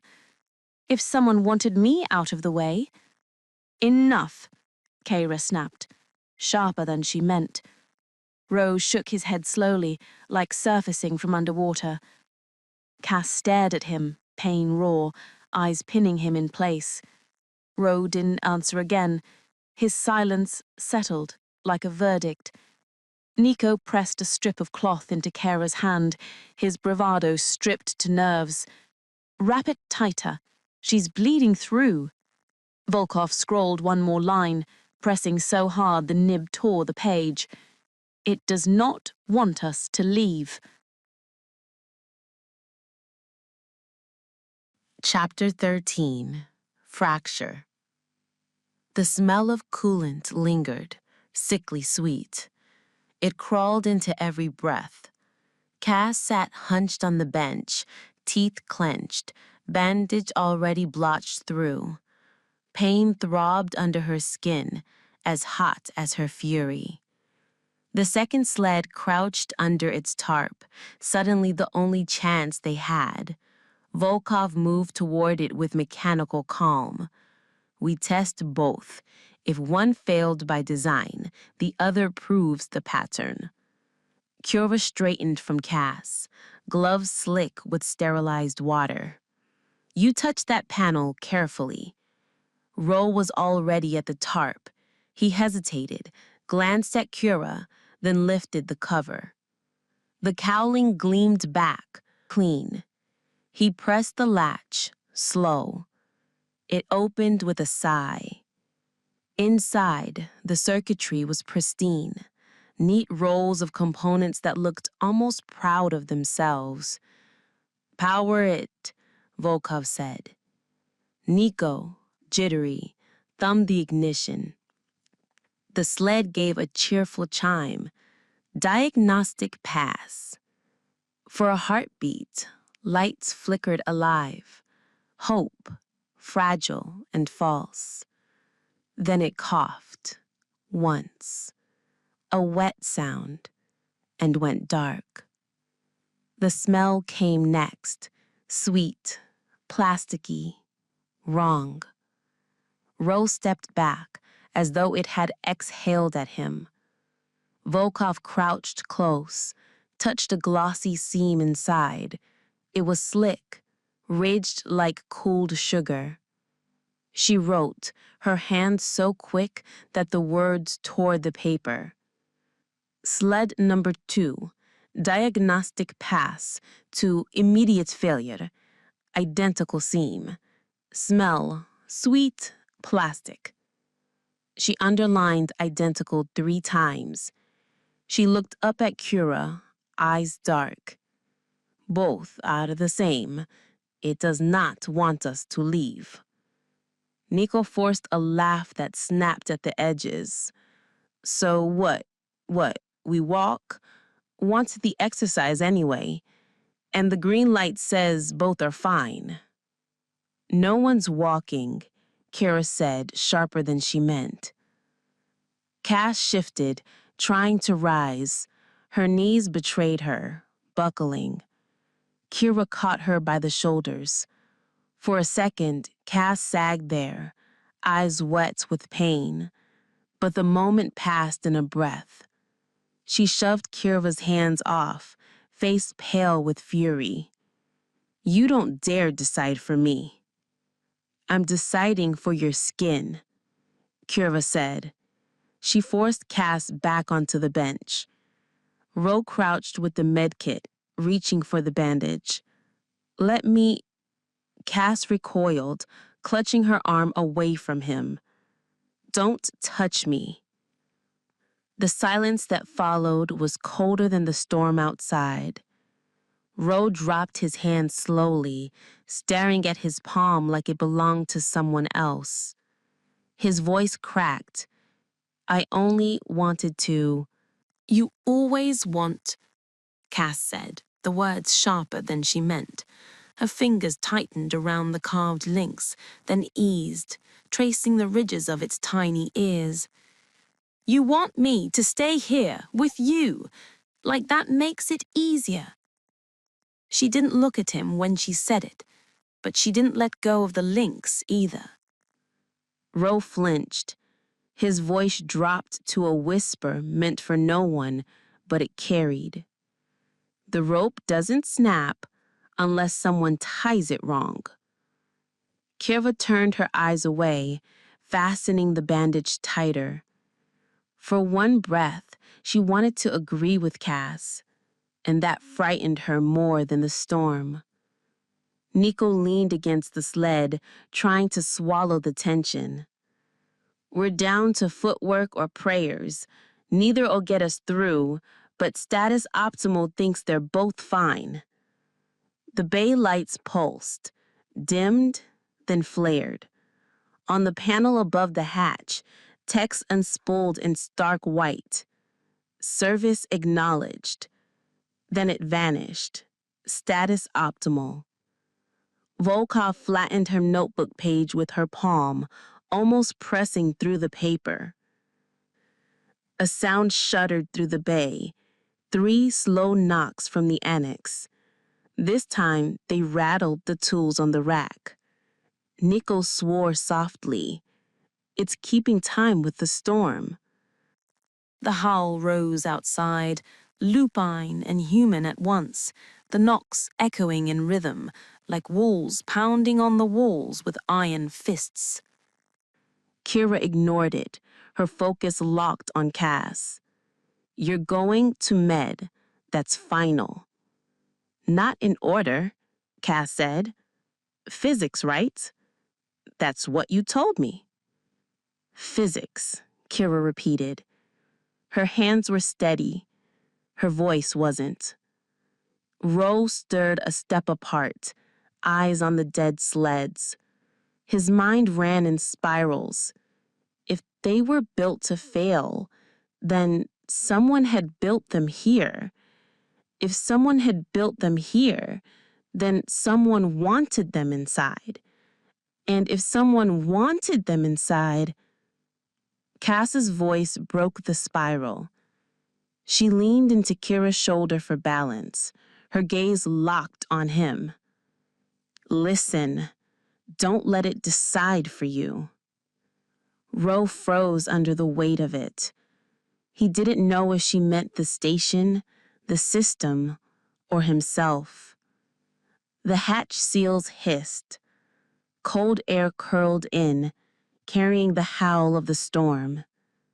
It sounded like wolves with human mouths. The light steadied. Chapter 14, Departure. They made it as far as the rail. Keira counted the steps against the rubber matting. Numbers were the only things that still obeyed her. 8. Click. 8. Click. The tether hissed through Ro's harness in small, well-behaved bites. Volkov moved a half step behind him, tethered to the same line, her notebook sealed flat against her chest like a spare lung. Cass sat propped on the bench near the bay door, bandage bright as a flag. The carved links dug crescents into her palm. She watched Ro the way a lighthouse watches a ship in weather, not with hope, just with insistence. "You're certain?" Keira said, because she had to say the words once more, even though certainty was extinct. Volkov's goggles were fogging at the edges. "No, that's all I know." Ro didn't answer. He leaned his weight forward to test the line. The reel gave a tiny metallic complaint, a sound like a throat clearing. Nico handed out last checks like party favors. Flares, outer pouch. Whistles if you want to hear each other scream. Masks when the wind starts eating lungs. He tried on a grin, then discarded it. Bring me a postcard from the scenic ruins. Stay on the rail, Keira said. Trust the rope before the compass. 8 steps between anchors. Clip every time. Blind or not, the rail will walk you home if you let it. Volkov lifted the compass anyway. Watched the needle twitch like a nervous animal in a glass cage. I'll trust both if they're kind. Kindness isn't a property of weather, Keira said. It came out too sharp. She softened, just enough. Come back, quickly. Ro finally looked at Cass. Whatever he meant to say didn't survive the distance. She saved him from the ruin of it. Listen, she told him, voice low. Don't get distracted. Don't let anything come between you and the line. Her voice shook on the last word, and she blinked hard, as if brushing the wetness away with will alone. She turned toward Volkov, softer now, and that goes for you too, Lena. He nodded. It felt like being blessed and accused at once. Keira slapped the panel. The inner hatch sighed open. She set her palm against the jamb and felt the metal answer. A faint, living vibration that wasn't the storm. The outer hatch cracked its seal. Cold rolled in, thin and ambitious, tasting the room for weakness. Above the door, a line unspooled. 0216. Exit route engaged. Status, optimal. They stepped into the vestibule. Keira followed to the threshold, the farthest she could go without handing her spine to the wind. 8, she called. Clip. Ro nodded without turning. Carabiner. Click. The small, righteous satisfaction of a thing doing what it's for. Volkov mirrored him, pencil already inside its bag. She wrote by reflex. 0216. Exit achieved. Inside command, Nico squinted at the rail cam. White, more white. The timestamp slid from 0216 to 0218 without 0217 ever existing. Keira? Time just skipped. Log it, Keira said, not looking away from the door.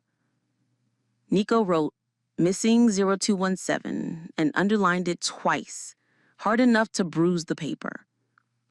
On the annex thermal, gray, condensed into a figure, row height, palm flat to the 4B bulkhead.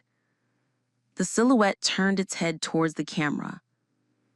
The feed smoothed to flat. No anomaly detected. Status, optimal.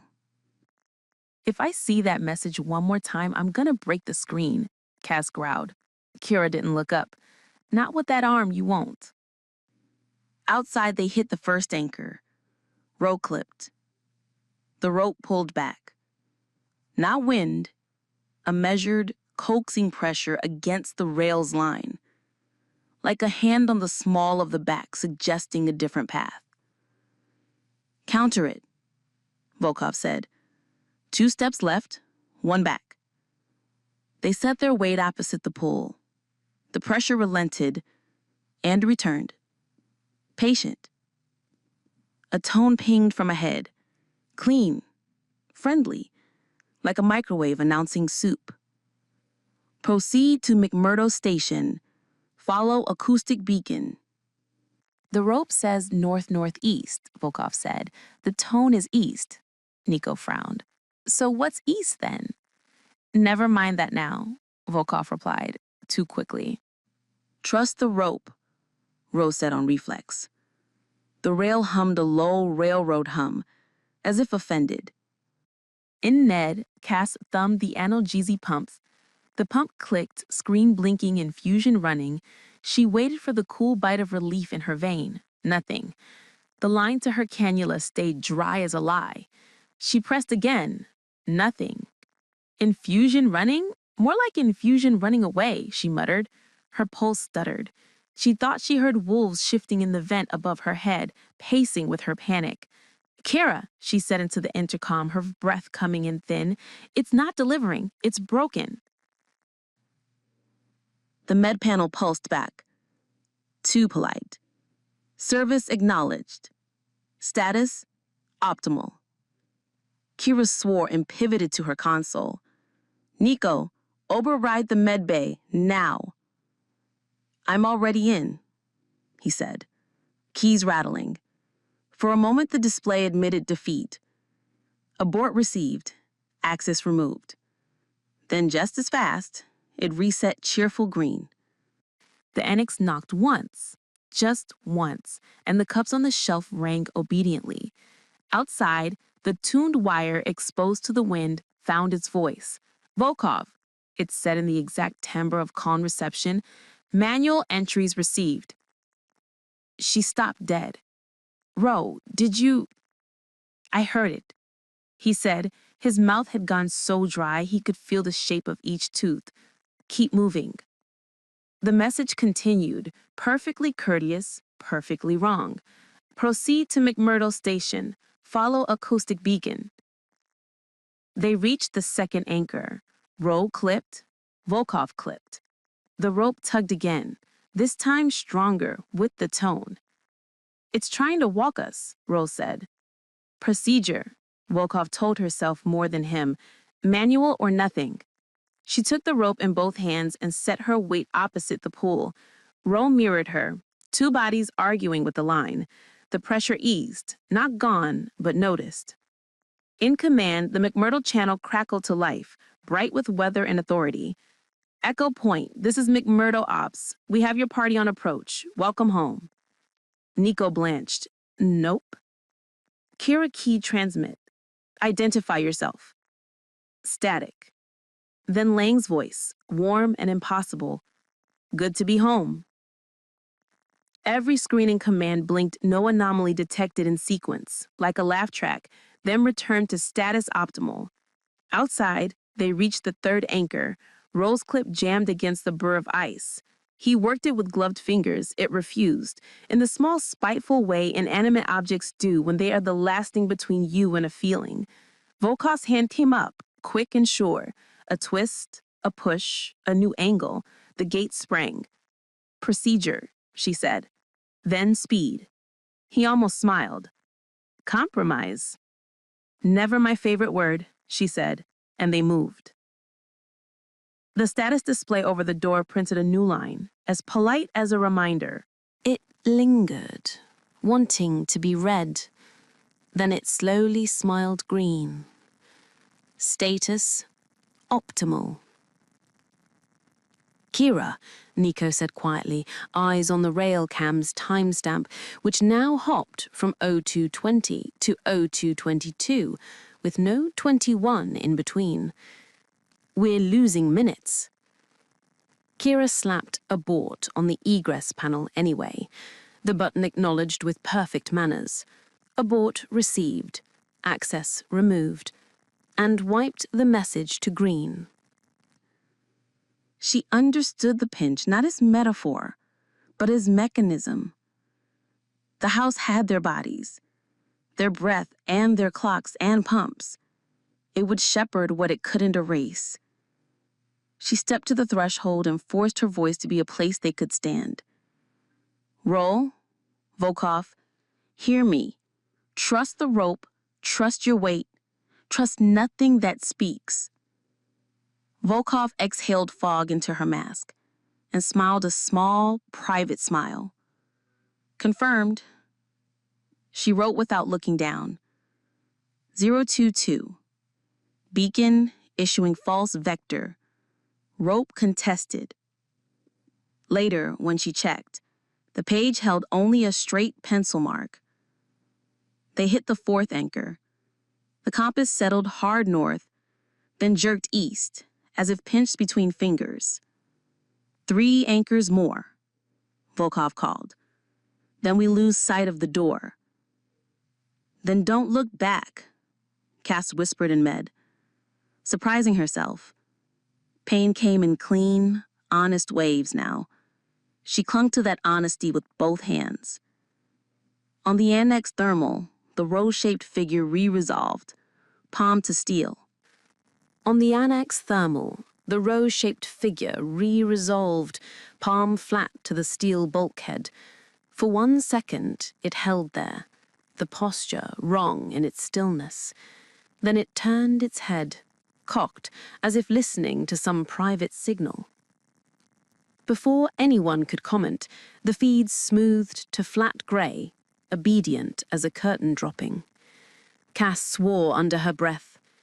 Don't tell me that's a coincidence. Volkov adjusted her goggles, knuckles white. Coincidence would leave a trace. This leaves nothing.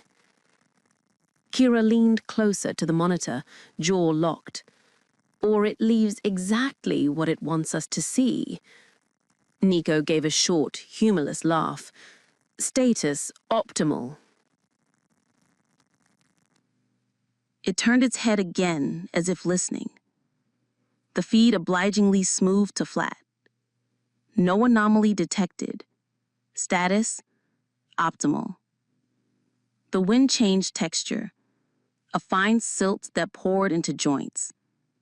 The rail turned left with the arrogance of geography. Row followed, because following a line is a virtue when you have nothing else. Fifth anchor. Click. The rope tugged like a patient teacher correcting posture. He set against it. It relented. In command, the clocks clicked to 0223, then advanced in unison by a minute nobody felt. Nico wrote, nobody felt it, and underlined it hard. Sixth anchor. Click. The friendly tone ahead split into two, a harmony designed to please. He felt it in his jaw. It doesn't need names, he said softly. It needs what we write. It knows us, Volkov answered. Seventh anchor. Beyond it, the rail bent away and disappeared into the full-throated white. Roll looked back. How can it know us?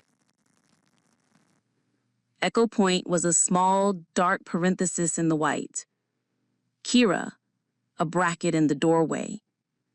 Nico, a pale smudge beside her. Somewhere behind them, Cass, with a wooden lynx in her hand. He had the measure of all their distances, none of their forgiveness. Don't, Volkov said, not unkindly. It wants that. He faced forward. The rope hummed faint, like breath caught in the throat. He clipped. Keira exhaled the breath she'd been holding since the first step. Eighth, she whispered, not sure if she meant to say it out loud. On the display, a polite line appeared. 0224. Egress monitored. Status optimal. Keira put her palm flat to the jamb, as if to bless the door after the fact. There's no going back. There wasn't before, Keira answered, but this time she believed it. The annex knocked once more, just once, and the cups rang in chorus. The bay air felt suddenly thinner, as if someone had opened a second, secret door. In Med, the pump chirped, infusion complete, though nothing had entered Cass's vein. Outside, the wind pressed a palm to Rose's chest, weighing what was inside. He leaned into it and went. Volkov followed, pencil scratching a straight line. Nonsense, ritual, proof she was still here.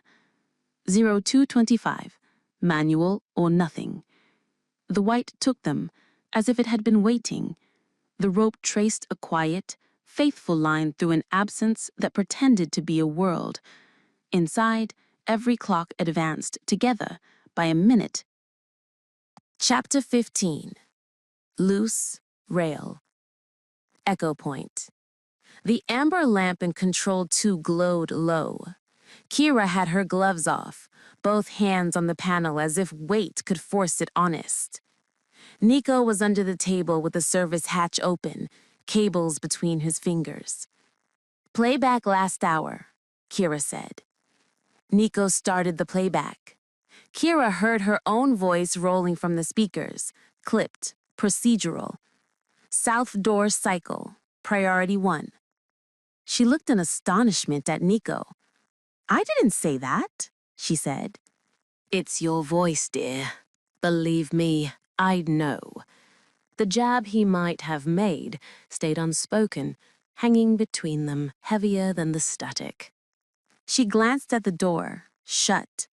No lock logged, no pressure change. The log blinked green. Status optimal. Nico tried to shoot the screen with his eyes. Nothing. He let out a breath, almost a laugh, and shook his head. Again her voice. Confirm. Cycle now. Same cadence. Words she had not spoken. Keira shook her head at the indicators. We can't trust the lights anymore. They're the station's voice. Nico tapped the box he'd bolted together the day before.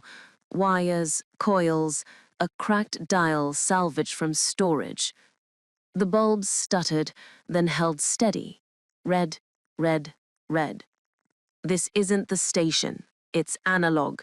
No software, no uplink, no way in. If it shows red, it's mimicry. That's why it won't lie. He nodded at the glowing row. Trust this. Old school. He frowned. Paper? His crooked smile showed teeth. Grandpa mode. Old and dumb indeed. Write this. Keira did not tell Cass to cycle that cabinet. Nico tore a sheet from the pad, scrawled the line, and underlined not 3 times. He held the page up like a relic, the ink still wet. For posterity, he muttered. For a heartbeat, he thought he caught the edge of a smile on her face, but it slipped away before it could settle. On the rail. Rose stepped aside from the wind's push, then moved back to center. Rubber mat, steel rail, anchor posts every 8 meters. Volkov behind him, tethered taut, clips, ticking. Hard ice left, Volkov said. Stay low. Copy. Row bent, glove on steel. 8 steps and a clip. A mantra, part prayer, part math. They reached a post listing in snow, bolts exposed, ice curled around the base. That's loose, Volkov said. If it goes, it drags the line. We bypass. Row kicked snow clear to metal. The post shifted a fraction. Ice anchor, Row said. Double tether. Volkov drilled.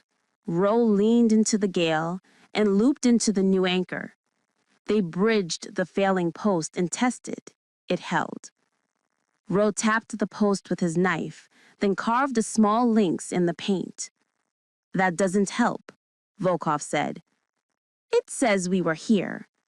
It says you own a knife. But her voice had softened. They moved on. 8 steps, clip. 40 meters later, the rail trembled under Row's palm. Not wind. Regular, like hands gripping further along. Do you feel that? Yes, Volkov said. There's nobody out here. Then it's something. Keep moving. Echo point. Nico cranked Med's door open.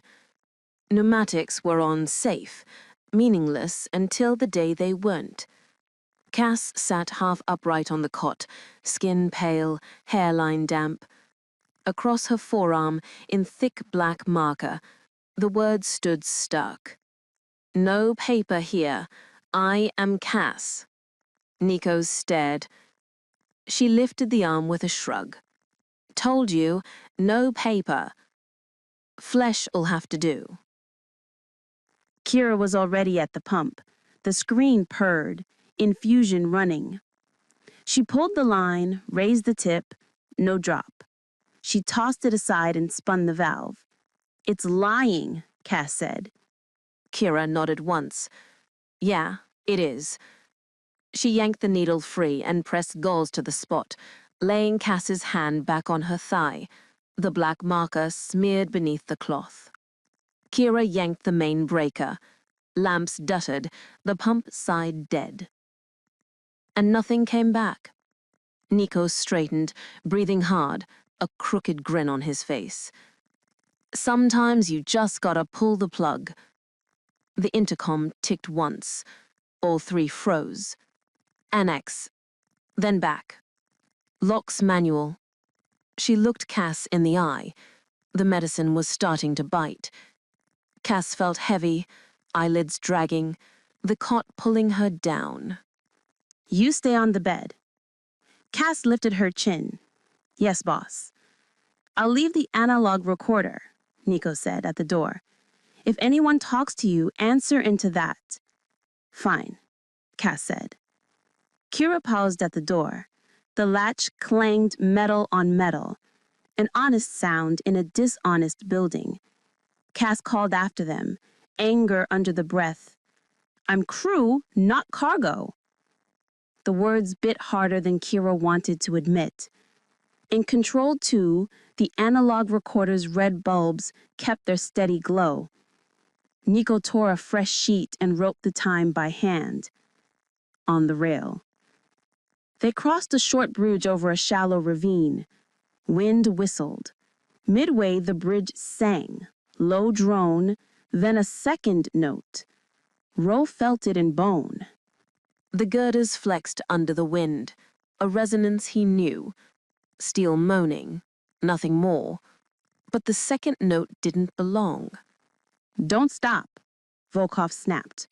Through. They crossed. The tremor faded. If it's wind, Ro said. And if not, stopping won't help. They clipped into the next eye. They moved into thicker drift where the mat vanished under rime. Ro used his forearm to sweep a trench to the next eye. His breath fogged his visor and froze in webbed crystals at the edges. Volkov kept count aloud, a steady metronome against the storm. 50 meters later, the vibration returned, stronger. Ro counted 7, 8, clip, when a new sound came. Behind them, 2 posts back, a perfect echo of their rhythm. 8 steps, clip. No human stepped that clean. The timing was exact, like a recording fed back through steel. The echo steps matched their timing with machine cruelty, never hurrying, never slowing. It was like being paced by a ghost with a stopwatch. Ro felt the urge to look, to give the thing a face, and didn't. He didn't turn. You hear it? Volkov asked. Yes. They moved. The vibration slid, no longer behind. Underneath. Ro's boot found steel that bit back, like teeth. The anchor post ahead should have been blank. Instead, a mark was gouged deep into the plate. 4 lines, too sharp for weathering, too deep for a passing boot. Fresh, deliberate. Volkov's breath hissed. He shook his head. That's not mine. I was never even here before. We're not the first ones here today. The wind howled. The rail shuddered again. Ro's gut clenched. Volkov's hand froze on her tether. Behind the gale came a sound that wasn't wind at all. Footsteps, perfectly matched, closing, and then a metallic snap of a clip locking shut. Chapter 16. False Light. Rec Room. The rec room hummed with the tired fan that never quit. Cass balanced a cracked paddle on her palm, rolling the ball back and forth. Ro would have stood quiet across the cable, eyes steady, waiting. She almost caught herself waiting for him now. Instead, it was Nico in the doorway, patch leads looped over his shoulder, grin tilted like he'd already won something. You're supposed to be in med, Cass. Does Keira even know you're here? Shut up and be glad you've got the unfair advantage. Cass leaned forward, eyes narrowing. Best of 3. Nico blinked. Now? Really? Unless you're scared. He dropped the coil and grabbed the spare paddle. No pause, no nod, just a sloppy serve that barely cleared the net. Cass caught it, sent it back. Clean. Winner gets ramen. She rolled her eyes. Just play. They rallied. Nico filled the gaps with chatter. Beautiful shot. Sponsors love that. She ignored him, eyes on the bowl, but the grin in his voice began to scrape.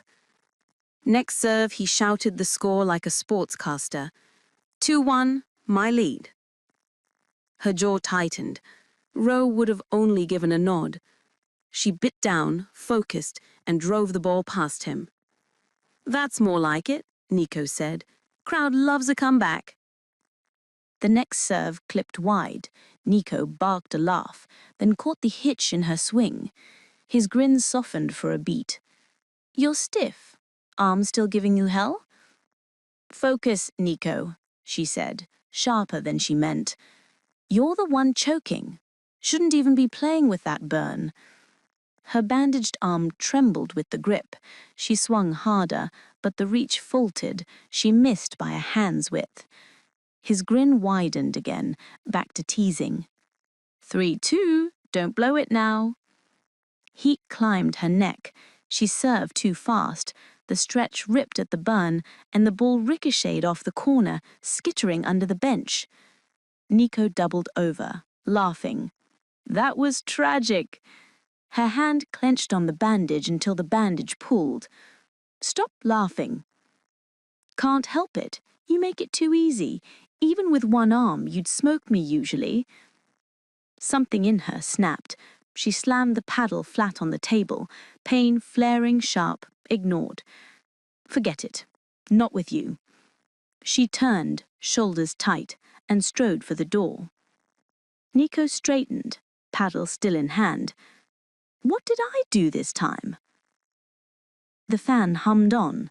The ball rolled in a lazy circle across the floor, tapped once against the table leg, and came still. Control. Nico's grin faltered, thin but still there, before Keira's voice cut from the door. Analog is online. If it blinks red, we treat it as false. In control, the rack glared with a solid line of red lamps. No amber, no green. Just the honest kind of wrong. Everything? Nico asked. Everything, Keira said. Start with door logic, eliminate what doesn't work, carry on with what does. Nico gave a crooked smile. Trial and error. Mostly error. Good old-fashioned problem-solving, boss. Cass pressed her hand to the glass. If it's all red, what am I supposed to trust? Your eyes and us. The word caught in her throat. Us. Thin as paper. Easy to tear. Nico plugged a bypass cord. The rack thunked. Red stayed red. Second cord. Third. Still red. We're failing across the board, he said, brow tightening at the unbroken red line. Keira scraped the frame with graphite pencil. Write it by hand. No one rewrites paper. Cass watched Nico scrawl the time and blunt numbers. He didn't look at her. She didn't look away. On the rail. False light. Rose saw the glow first as a smear behind gauze, then as two dim pulses far down the line. Volkov shaded her visor, crouched against the wind. Bend in the rail, maybe. Or a beacon. They hunched behind an anchor post. Volkov unclipped her meter, thumbed scan. Static spat, then steadied into a clean header. McMurdo relay. That's the ID tag of their comm beacon up north. Rose's back prickled. Matches what? You've seen this before. Volkov nodded, visor dim in the gale. Annex 4B, the sample it spat out last week. This signal is identical, bit for bit. It's not McMurdo. It's the same ghost. They sat with that. Rose scraped frost from the post, knife screeching as he cut a small cross into the plate. Proof against forgetting. Volkov hit record. If it's that anomaly in the house, I want evidence. Proof for who? Ro asked. For me, for when logs vanish. They moved. 8 steps, clip. The light held, then winked out as if cupped in a hand. Wind erased every edge. Echo Point. In the equipment bay, Nico blocked the door bus with a hard splice, tape squealing around the plastic. Keira logged the change in graphite. Door voice bus, hard block, 1614. Cass's reflection hovered in the glass, like an outsider peering in. She scratched at the black letters on her thigh. I am Cass. Anything else you want me to trust? Trust that will tell you the truth, even when it's ugly, Keira said. Cass hissed under her breath. I sincerely hope you will. On the rail. The wind eased for a breath. 2 taps carried through. Pause, then 2 again. Not a beacon. A knock. Metal on metal. Rose signaled halt, crouched. The taps repeated. Impossible to place. 1/2 kilometer or 10 meters. The world gave him only pressure. Another post guessed. Rose scored another cross into the steel. As many as it takes. The knife squealed against frost. They moved on. The rail trembled, settled. When the light returned, closer this time, Volkov held the meter steady. The same header rolled, bit for bit. She didn't swear. That was worse. It wants us to follow. Everything here wants something. Doesn't mean we give it. They lingered longer than they should. The light stayed a ghost, then died. Echo Point. Power bus next, Keira said. Nico climbed higher into the rack. If we pull the wrong line, we black out into whatever dream the station is having. Then we go slow, and we write it down. They built a stack of graphite notes, ugly but solid, while Cass drifted between the window and the door like she couldn't decide which side she belonged on. The rack stayed red. That, at least, felt true. On the rail. Cliff. The rail dipped into a shallow bowl. At the far lip, for 2 heartbeats, a lamp stood where the line bent, relay shack style, square and steady. Then wind shifted, and it was gone. Volkov jammed the meter against her chest. The same header rolled. Perfect. Then the screen went blank, wiped smooth. Signal lost, she said. Rose comm crackled. A voice rode in, warm and orderly, the kind used for routine updates. Relay secure, it said. They looked at each other through frost. Neither moved.